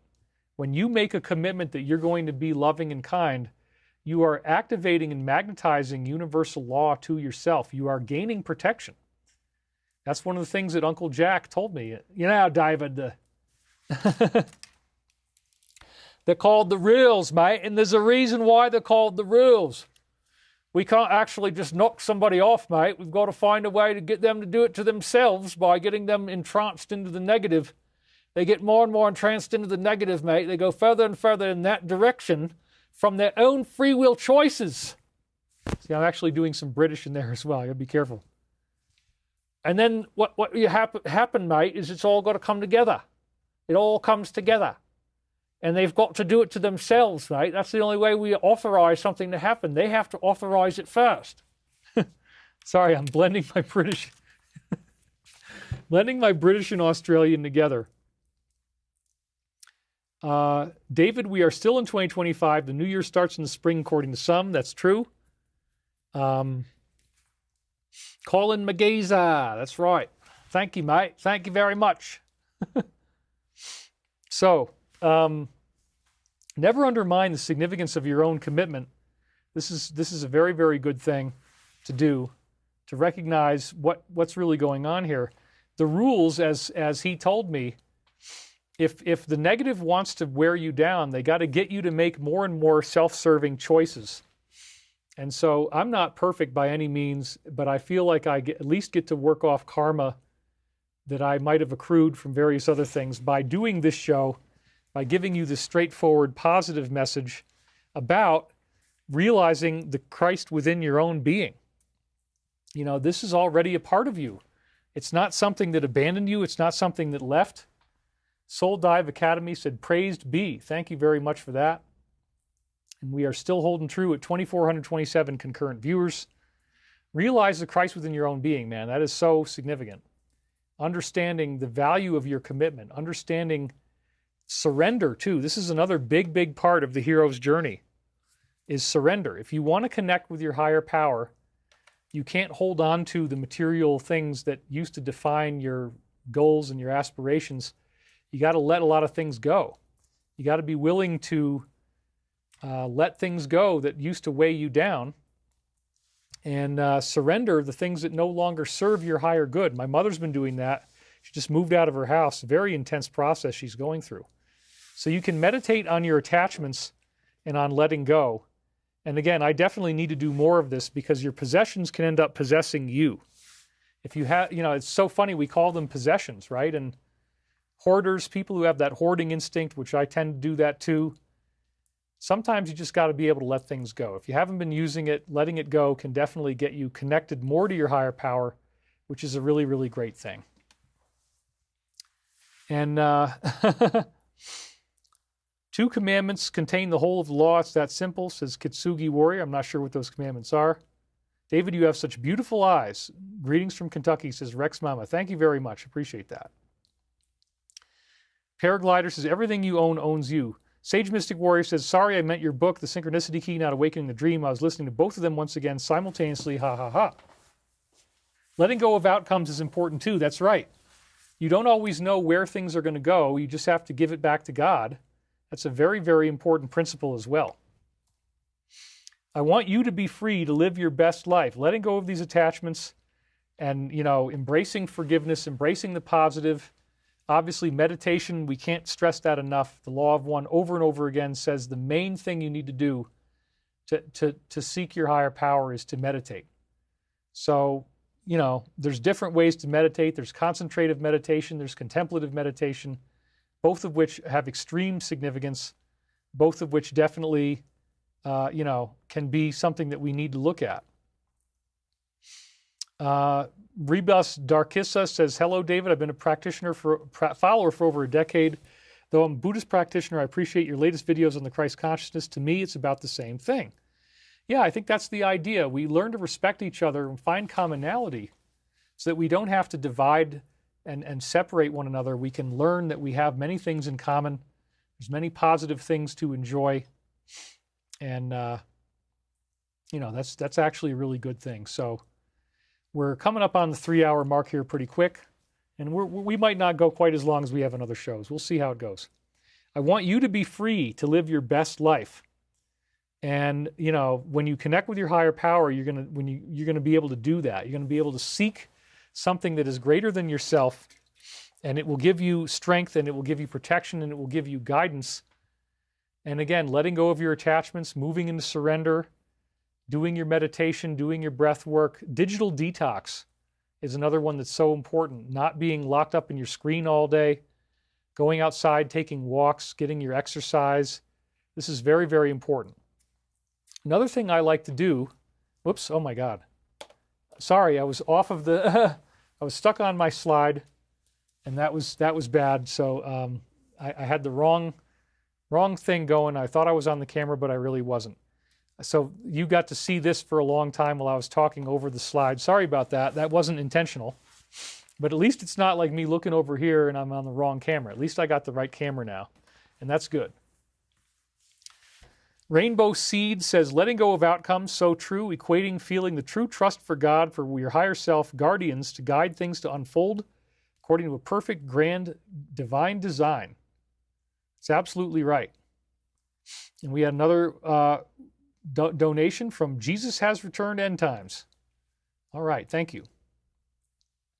A garage sale can definitely help because eventually that stuff will go in the dumpster, so come on, man. Happy TV. Thank you. That's a great idea. And Jay Brady has a great idea. I didn't see what Jay Brady's idea was, though. But that's okay. Anyway, we have Lucifer and Jesus both showing up at the same time, and the names that people are choosing for themselves. Go figure. We got everybody here hanging out. They're all part of this. I want you to be free to live your best life. So this is another one that I really, really like that you might not have thought of, but it's a really good one. Imagine yourself living in a movie where everything works out, everything is okay. If you're having trouble facing the negative, if you're having trouble facing your fear, if there's things that are really upsetting to you, just try to imagine that you're in a movie where everything's okay and just hypnotize yourself into feeling the positive. And, that's a really good thing. So, we can, Sharon Tandy says, David, we can pray as a great group for the safety and wisdom of those participating in life-changing events. That's true. Somebody can tell Lisa, she just donated. Tell us again, the P.O. Box is 3700. And somebody can put that in, from one of the moderators can put that in. Anyway, imagine yourself living in a movie where everything is okay. And you would be surprised how effective this can actually be. It's a visualization technique. Creative visualizations can really help you get in touch with your higher self, with your higher power, and help you to feel like you're not alone. You just start to envision, you start to visualize things working out positively. See yourself in a movie. See it turning out the way you want it to. I know I'm doing that because I have things I could be very, very worried about. But yet at the same time, there's resolution that's right around the corner. And we just really need that resolution to happen. And I think it will. But man, it has been super intense for me. Super, super intense. Because if the resolution doesn't happen, then, I don't have very many options. But we're hoping that it does, and I do believe that it will. So I'm practicing this big time right now. Doing my digital detox, not being buried in front of the screen all the time, getting out there, taking walks, all this stuff is very important.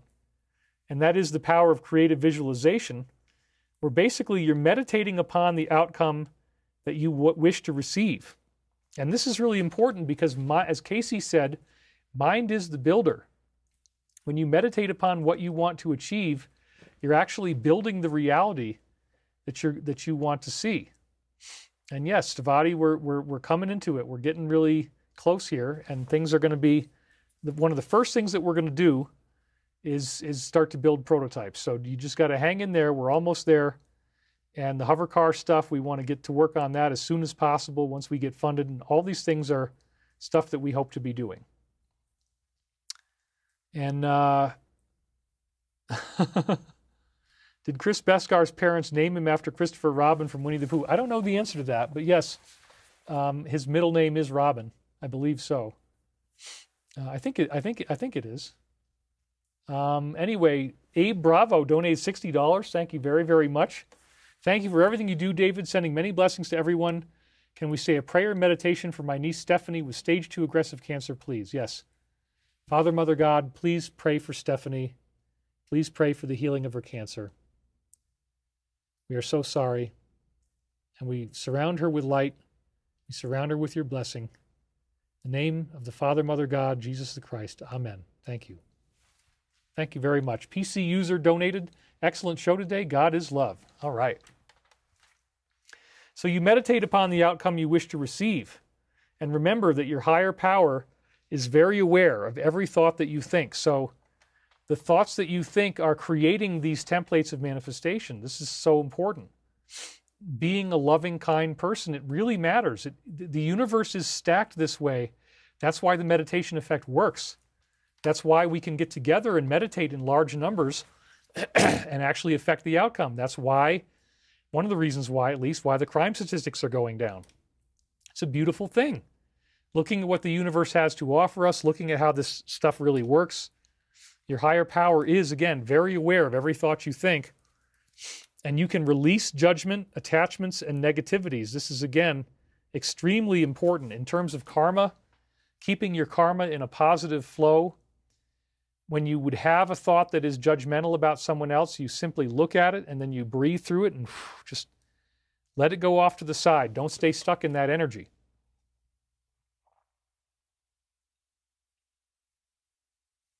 Woo! Releasing your judgments, releasing your attachments, releasing negativity. This is very, very essential stuff. This is core spiritual teaching that we all need to live by as much as we can. And it will really carry us a very, very long way. Jesus has returned, donated again. And yes, somebody claiming to be the reincarnation of Enoch. You should look into it. Thank you for that. Really appreciate your donations, of course. So anyway, you know, we have a lot to offer here. There's a lot to be grateful for in our presence with one another and our presence in the universe together. And, you know, we can share with one another what we're doing, and this is really good. Crime is down because people are preoccupied with their phones, says Diane Tanner. I think it's a little more than that. But anyway, you know, love is good, and love is the focus of how this works. So you want to release your judgment. That is a loving action. Again, releasing your attachments and negativities. This is one of the greatest ways you can be loving and supportive to others, is to not drag them down with the criticism that's going to naturally want to come out of your mind. So many of us are just inclined towards this negative focus, and you don't have to do that. You can be able to, you know, take sides in this battle and take your side. Take the side of the light. Take the side of the love. Be somebody who has, you know, got this. So Sabrina Robideau, please pray for my niece in Phoenix Children's Hospital in the ICU. Her name is Josie. Well, yes, Father, Mother God, we pray for Josie. Send her love and light. Pray for her healing. Thank you so much. Thank you for this. Thank you for this opportunity to bring healing to this wonderful soul. Amen. That's good. No problem with doing that for you guys.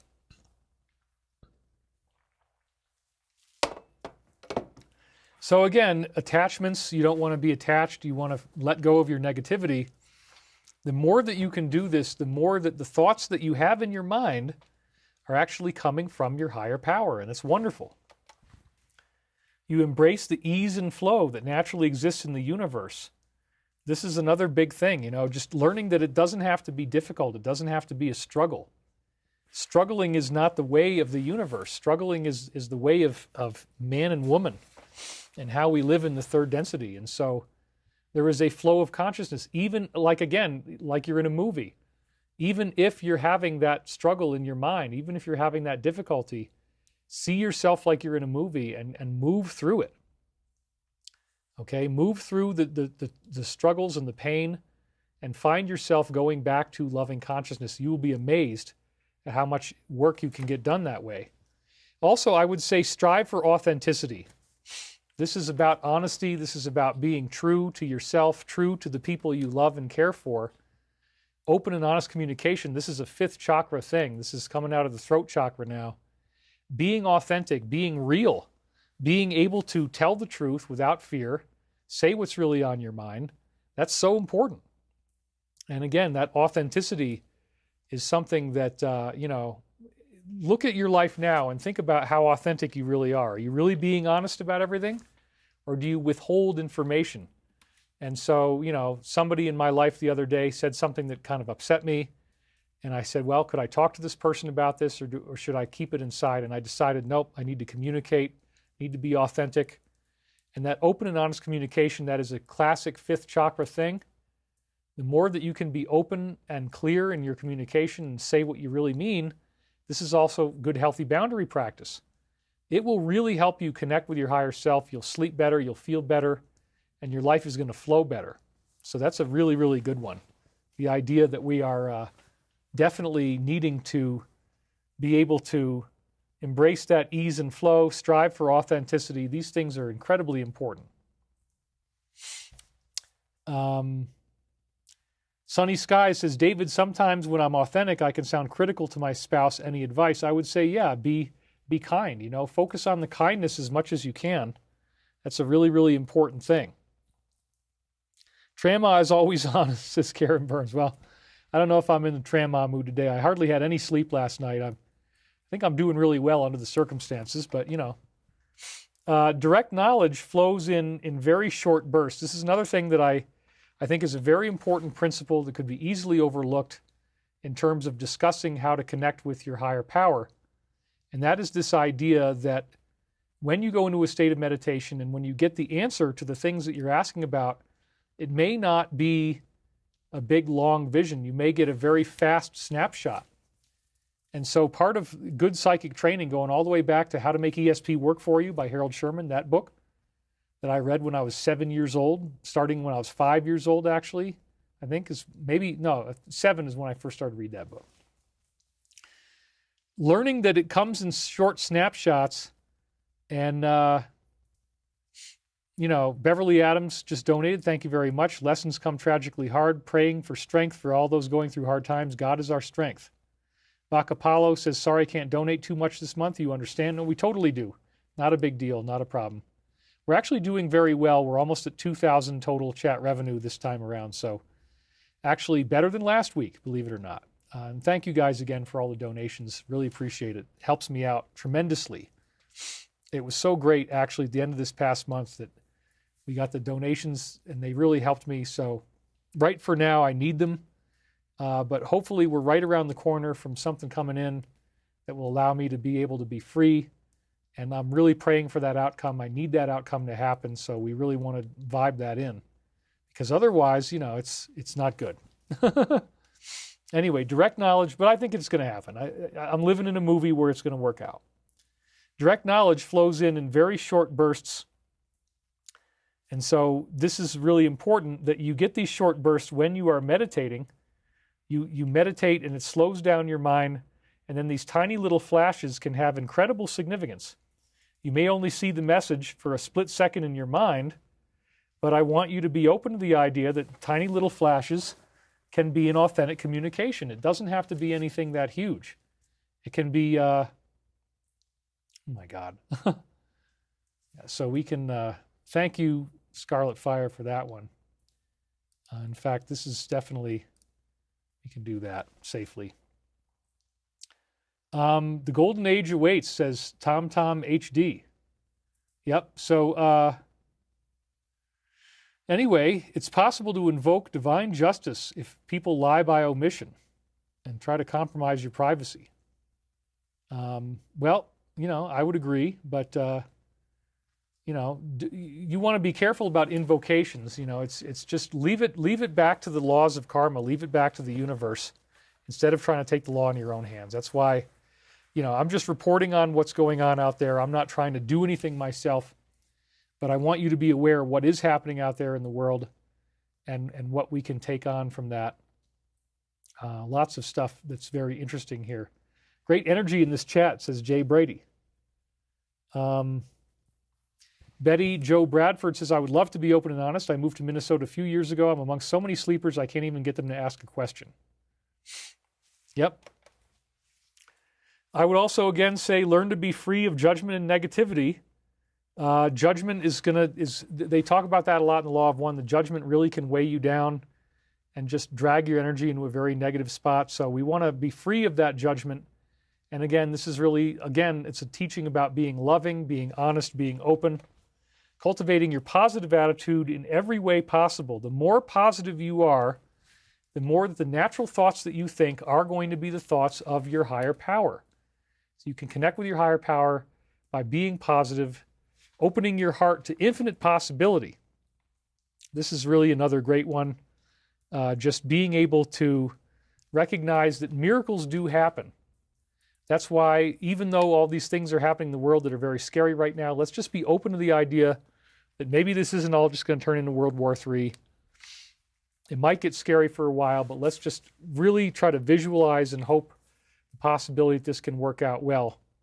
And again, never doubt your own ability to do the impossible. You have so much in you that is sacred and pure and clean and whole, and you have the ability to make miracles happen. And so claim that confidence for yourself. Claim that power. Claim the awesomeness of the higher power that is yourself. And you will not be led astray. I really do believe that. Thank you for the donation, Charlie D'Angelo, but we're not going to talk about that particular thing. Anyway, got to be careful about terms, and certain terms could be misunderstood. I don't want there to be any misunderstandings. But again, thank you for the donation. Paul Cannon quotes Matthew 7:1-2. Do not judge, or you too will be judged. For in the same way you judge others, you will be judged, and with the measure you use, it will be measured to you. Perfect description of karma right there in the book of Matthew. So Christians may not think that karma is necessarily in application, but it definitely can be. The only way to find peace is to go within, says Charlotte Rosamund. I would agree with that completely. Guku says, I've never done anything impossible, but I've done what I thought was impossible in video games I play. That's kind of funny. Frequency 963, I had to actually become retrospectively judgmental all of a sudden when my dad passed away to decide if that meant to reconnect with my mother and sister. My judgment looking back said no.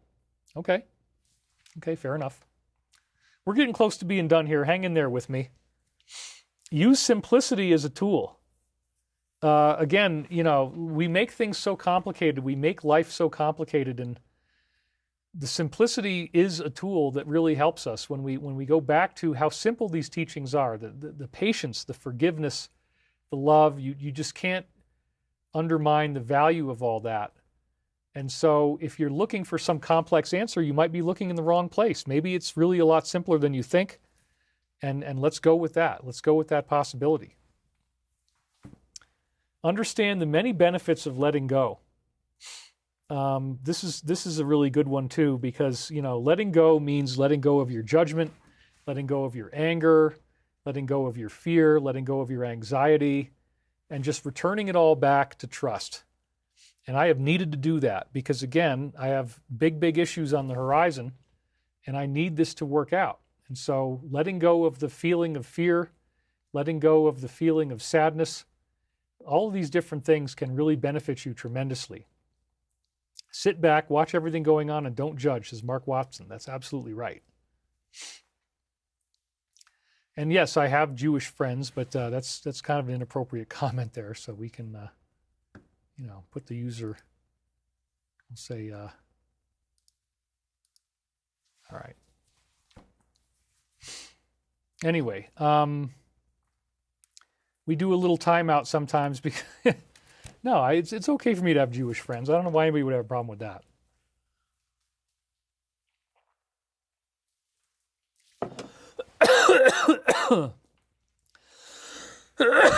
Release your judgment and embrace true potential. Very, very significant. Letting go of all the things that would make you want to judge other people. This is really great. Move fear gracefully aside and abundance will walk in, says spiritual essence. That's right.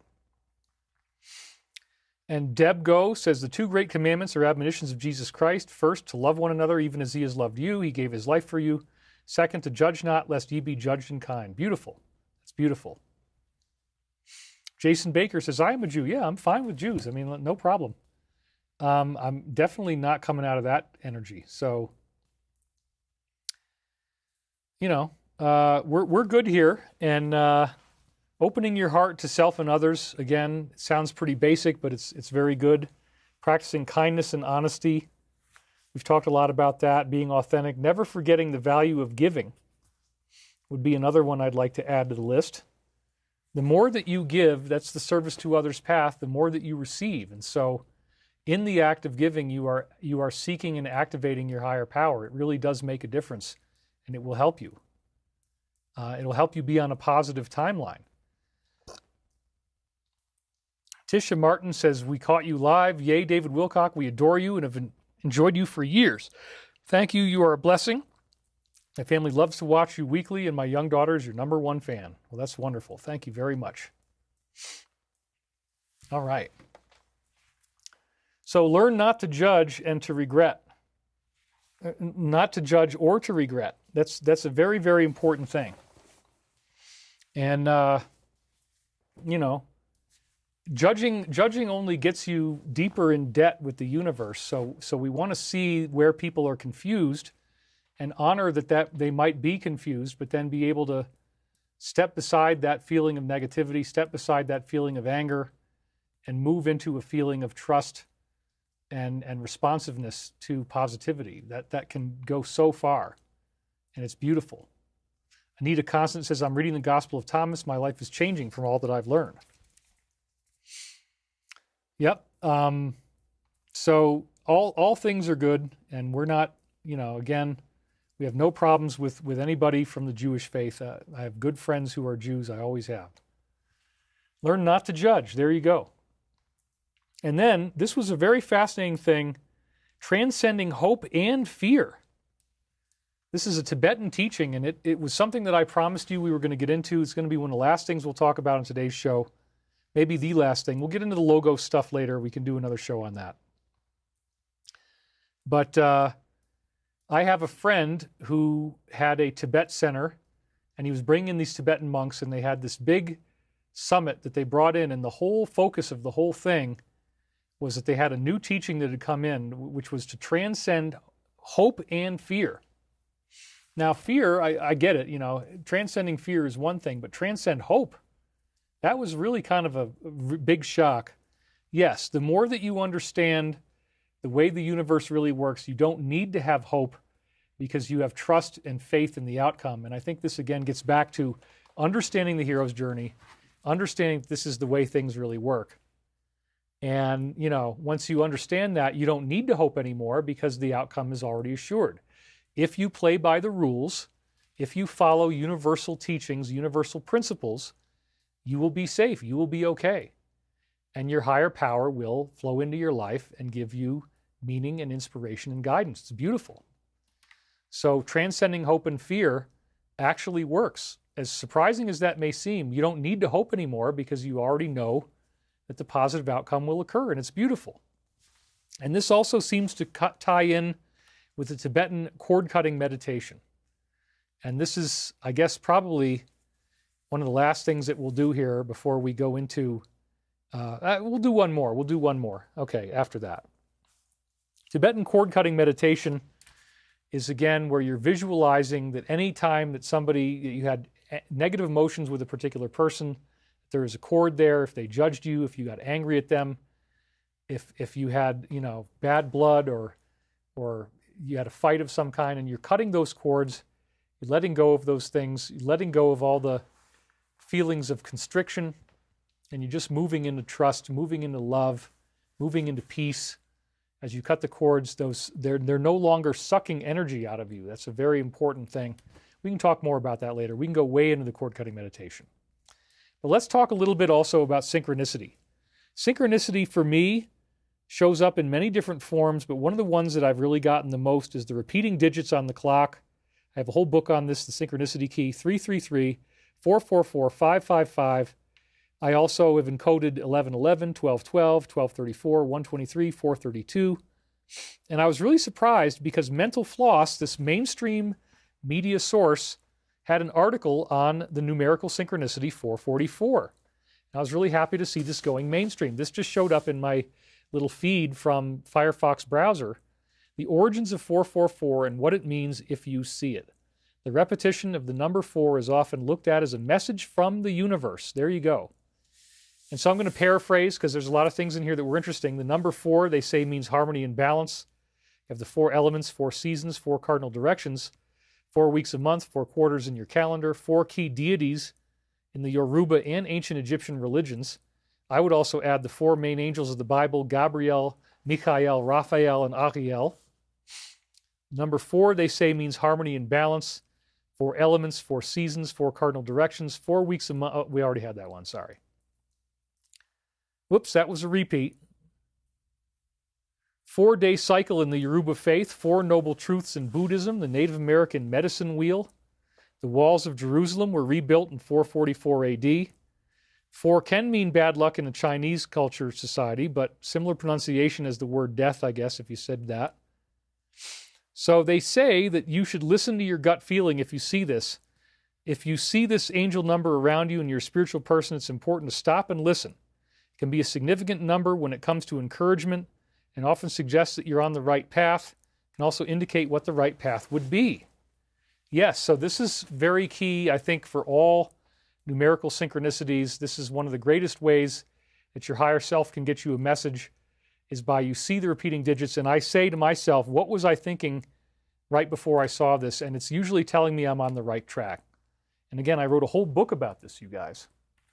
So they say, oh, we already had that one. So there you go. It's important to stop and listen, see that you're on the right path, and indicate what the right path would be. Sorry about the duplication again.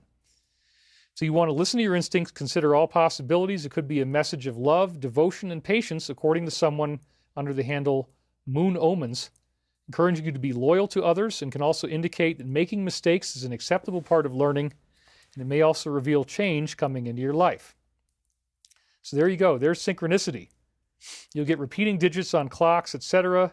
You might know who is calling or when they might call. And these are definitely things that can carry great resonance. So let's see here.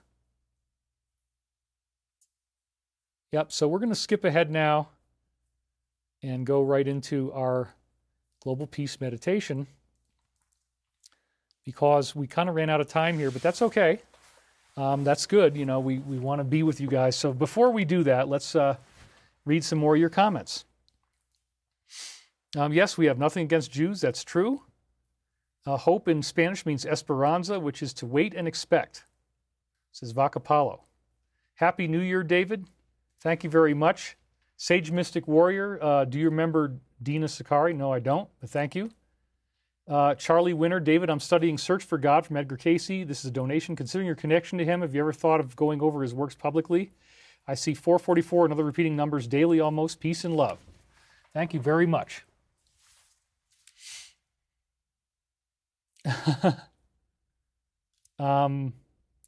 So I don't know what that's about, but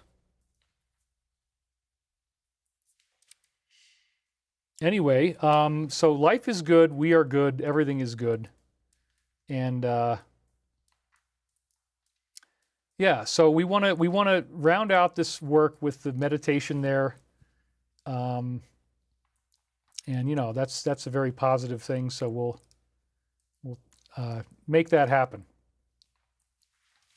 Anyway, not really sure what that's all about, but thank you for another great show, says Big Dip 2000. 5-hour extravaganza. No, we're going to keep it shorter. We're going to keep it to probably something closer to the typical 3.5-hour mark. But Anyway, there's a lot of positivity out there. There's a lot of good things going on. I'm happy about that. And I'm happy that we're catching up, and I'm happy that I'm catching up with you guys, and that we had another great show here. It's really good, really positive.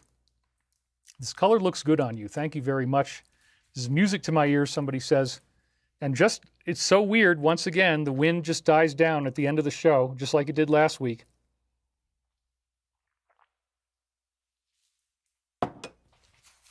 So, let's go ahead and, right, Exile says, blaming religion in the chat is a flag that you don't understand the historically proven solid principles that are saving us.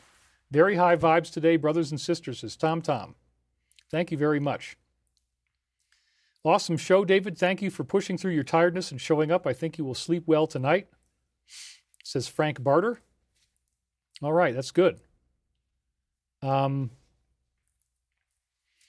Anyway, we are moving through a lot of positives here. There's a lot of good things happening. So let's now put both feet flat on the floor. Let's start our global peace meditation. Here we go. Actually, let's there we go. Give us a little splash screen, get that going. And we'll do a nice long one here because we have the time. Okay. Close your eyes. Put both feet flat on the floor. Take a nice deep breath. Just let it go.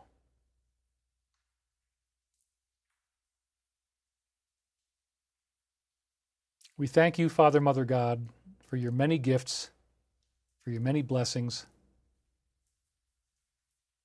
We thank you for bringing us here today to share in this fellowship and communion with one another.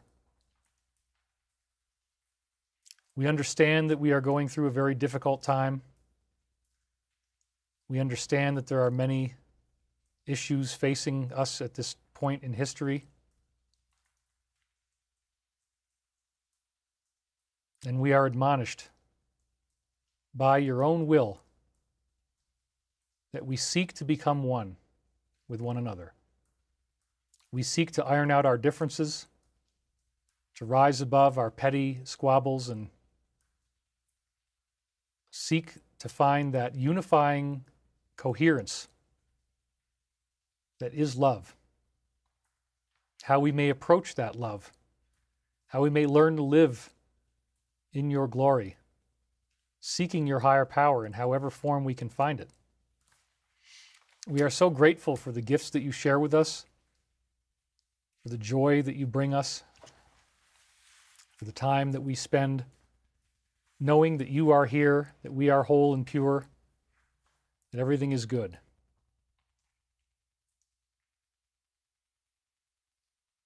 We are grateful for this time to be together with one another.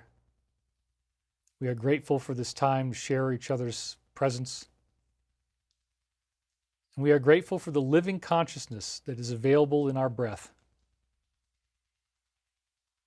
As we breathe in healing for planet Earth, easing the stress in these areas of flashpoints, praying for a positive outcome for whatever we may be seeing in the world. As we breathe out simplicity, surrender, positivity, and love. Knowing that we have so much to gain by being able to be here with each other, coming together in fellowship and community, and finding the common ground that we share. We are grateful for you, O Father, Mother, God. We are grateful for you, Christ consciousness. We are grateful for you, infinite Creator, giving us the tools that we need to elevate ourselves, to be able to once again remember who we really are, how we got here, and where we are going. I look forward to seeing you. I look forward to being in your presence. We look forward to being with you. And we know that it's only a short distance away. How soon we will be free, how soon we will revivify, And we have a glimpse of that now. We breathe in your radiant, glorious presence. We are here now with you in this loving space. And we thank you so much for all that you've given us. We thank you for your divinity. We thank you for your honesty. We thank you for your peace and trust. We thank you for showing us the way, showing us the truth, showing us the life, showing us this understanding that is available to everyone if we were but to take stock of it and keep it in our hearts and keep it in our minds and souls. We are so grateful for you, O Father, Mother God. So grateful for your bounty. So grateful for your majesty. So grateful for all that you've shared with us. We wish to connect with you more fully in this moment, in every moment, however that may come about. There's so much to be grateful for. There's so much to love. There's so much to be honest about. So much that we can surrender, so much that we can unify with. We thank you for synchronicity. And again, thank you for the messages that you give us in many different ways, those flashes of insight, those small little bursts that happen in our minds. We learn to slow down and breathe deeply and see those little flashes as significant. Take them in, breathe them in. Give ourselves the time to do what we know is right. That's all it really takes. Giving the space for the healing to occur, breathing into the moments of silence that are everlasting, knowing that we will so soon be reunited with you and that we are already here now in spirit. And that is such a gorgeous and beautiful thing. We thank you so much for your presence. We thank you so much for what you've offered us. We thank you so much for the glory that you provide with your wisdom, with your understanding, and how we can better approach that in every way in our own lives. Thank you again. Thank you for your love. Thank you for your peace. Thank you for your knowingness. And we thank you for sending your loving energy to those areas of conflict. Let's free up these negative spaces, work towards the positive in any way that we can, and feel ourselves gently but thoroughly reconnecting with the truth of the all there is. For there is nothing greater than the light. There is nothing greater than the love. There is nothing greater than this one infinite consciousness. And we truly do thank you. We are grateful for you, O Father, Mother God, grateful for your gifts, for your bounty, for what you have to offer us, for the glory of what you are, and the glory of what we are becoming as we strive to be more perfect and more in tune with the will and the energy and the essence of what you really are. Thank you for giving us the hope. Thank you for lifting us up. And we feel that glorious, radiant relaxation moving through us, flowing like a current. So peaceful, so calming, so wonderful. Thank you for bringing that in. Thank you for these waves of relaxation. Thank you for the enjoyment that comes with knowing that your blessings are upon us, that you will keep us safe and protected, that we will not be harmed. And we pray this for the whole planet. We pray this for all those in need of prayer and healing, those who asked for healing in the comments, those who maybe did not but still nonetheless need it. Thank you for blessing us in any way that you can. Bless us with abundance, the healing of our conflicts, the resolution, that we may know your light and your love and be better able to help you in your divine calling in any way that we can. Thank you, O Father, Mother God. Thank you for being here with us today. Thank you for facilitating this fellowship, and thank you for your love. We recognize that in the grandest sense, we are the light. We are the love. We are the embodiment of your will. And this is as it was, as it is now, and as it always shall be, and nothing and no one can ever take that from you. And so it is. All right. Let's breathe our way back into the room here. This is really great. Thank you guys so much. I really appreciate your time with me today. Thank you, thank you, thank you, says Happy TV, for your loving energy from our sacred heavenly universe. Holy Spirit is like a mighty rushing wind, says Sweet Paula D. Moon it back says, thank you, David. Mods in chat, love to all. Thank you again for making this a wonderful day. We learned and realigned together here, says Linda Korsiak. Donald Barker said, David, your meditation was so right on. You've said so many things that are helpful to all of us. Thank you, David. I just woke up and got the end of your show, says Anna Nishida. Thank you, beautiful David from Japan. Thank you, David. Much love from Finland, says Street Katara. Wonderful new year to everyone. Thank you for another great love-filled gathering. Family, take care. 11-minute meditation, says the One Infinite. God bless you, David, says Mary Flowers. I love it when we pray, says Frequency 963. Angel 1111 says, thank you, David. God bless you always. Ross Feinstein says, 2026 is going to be wild. I do believe that. Kintsugi Warrior, beautiful. So it is, and so it is done. Blessings, light, love, and peace, family. One love. Matthew says, amen. Thank you, David. Have a wonderful evening. Ulysses Delgado Jr. says, thank you for today's presentation. I appreciate your contribution. Davy Joe Weaver, thank you, Brother David and our family.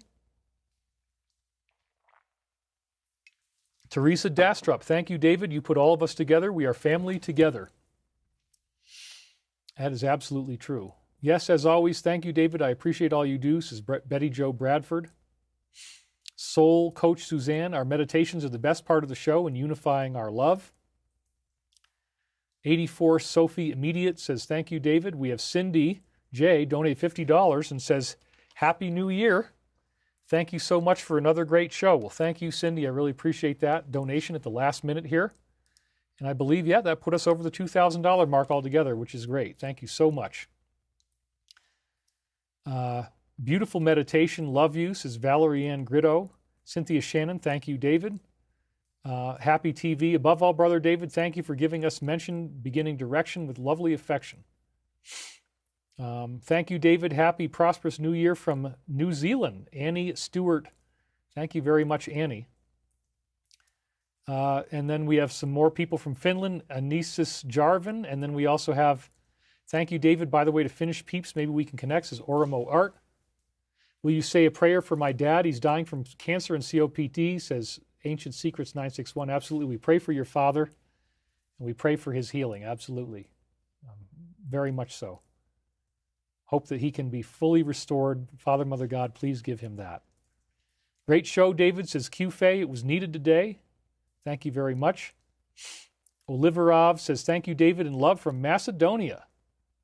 All right. Can we try some concentrative meditation on the next show? Thank you again. Jay Brady says that. We certainly can. Love and forgiveness is the answer. Blessings from Sweden, says David Appelgren. This is really great. Thank you guys so much. Have a great week. Happy New Year, says Rob of Broccoli. MME Studio, thank you, David. Lots of love to you and everyone. God bless. Scarlet Fire says, an archangel is a high-ranking angel, chief or ruler, often serving like a direct messenger from God with names like Michael, Gabriel, and Raphael appearing in the Aramaic. Well, that is terrific, you guys. So I'm really grateful that you were here with me today. This has been a great show. It's a great opportunity for us to connect and convene in fellowship with one another. I was really kind of blown away by the events of this weekend, and I hope you've gotten some perspective on that so that you don't have to freak out about it. And I think there might be something going on here. It's not just the end of the world, but we want to keep our light positive, and whatever happens this week, let's just intend the best outcome that we can. Remember the meditation effect. Stay positive, and I will see you soon. Thanks for watching the show. Bye-bye for now.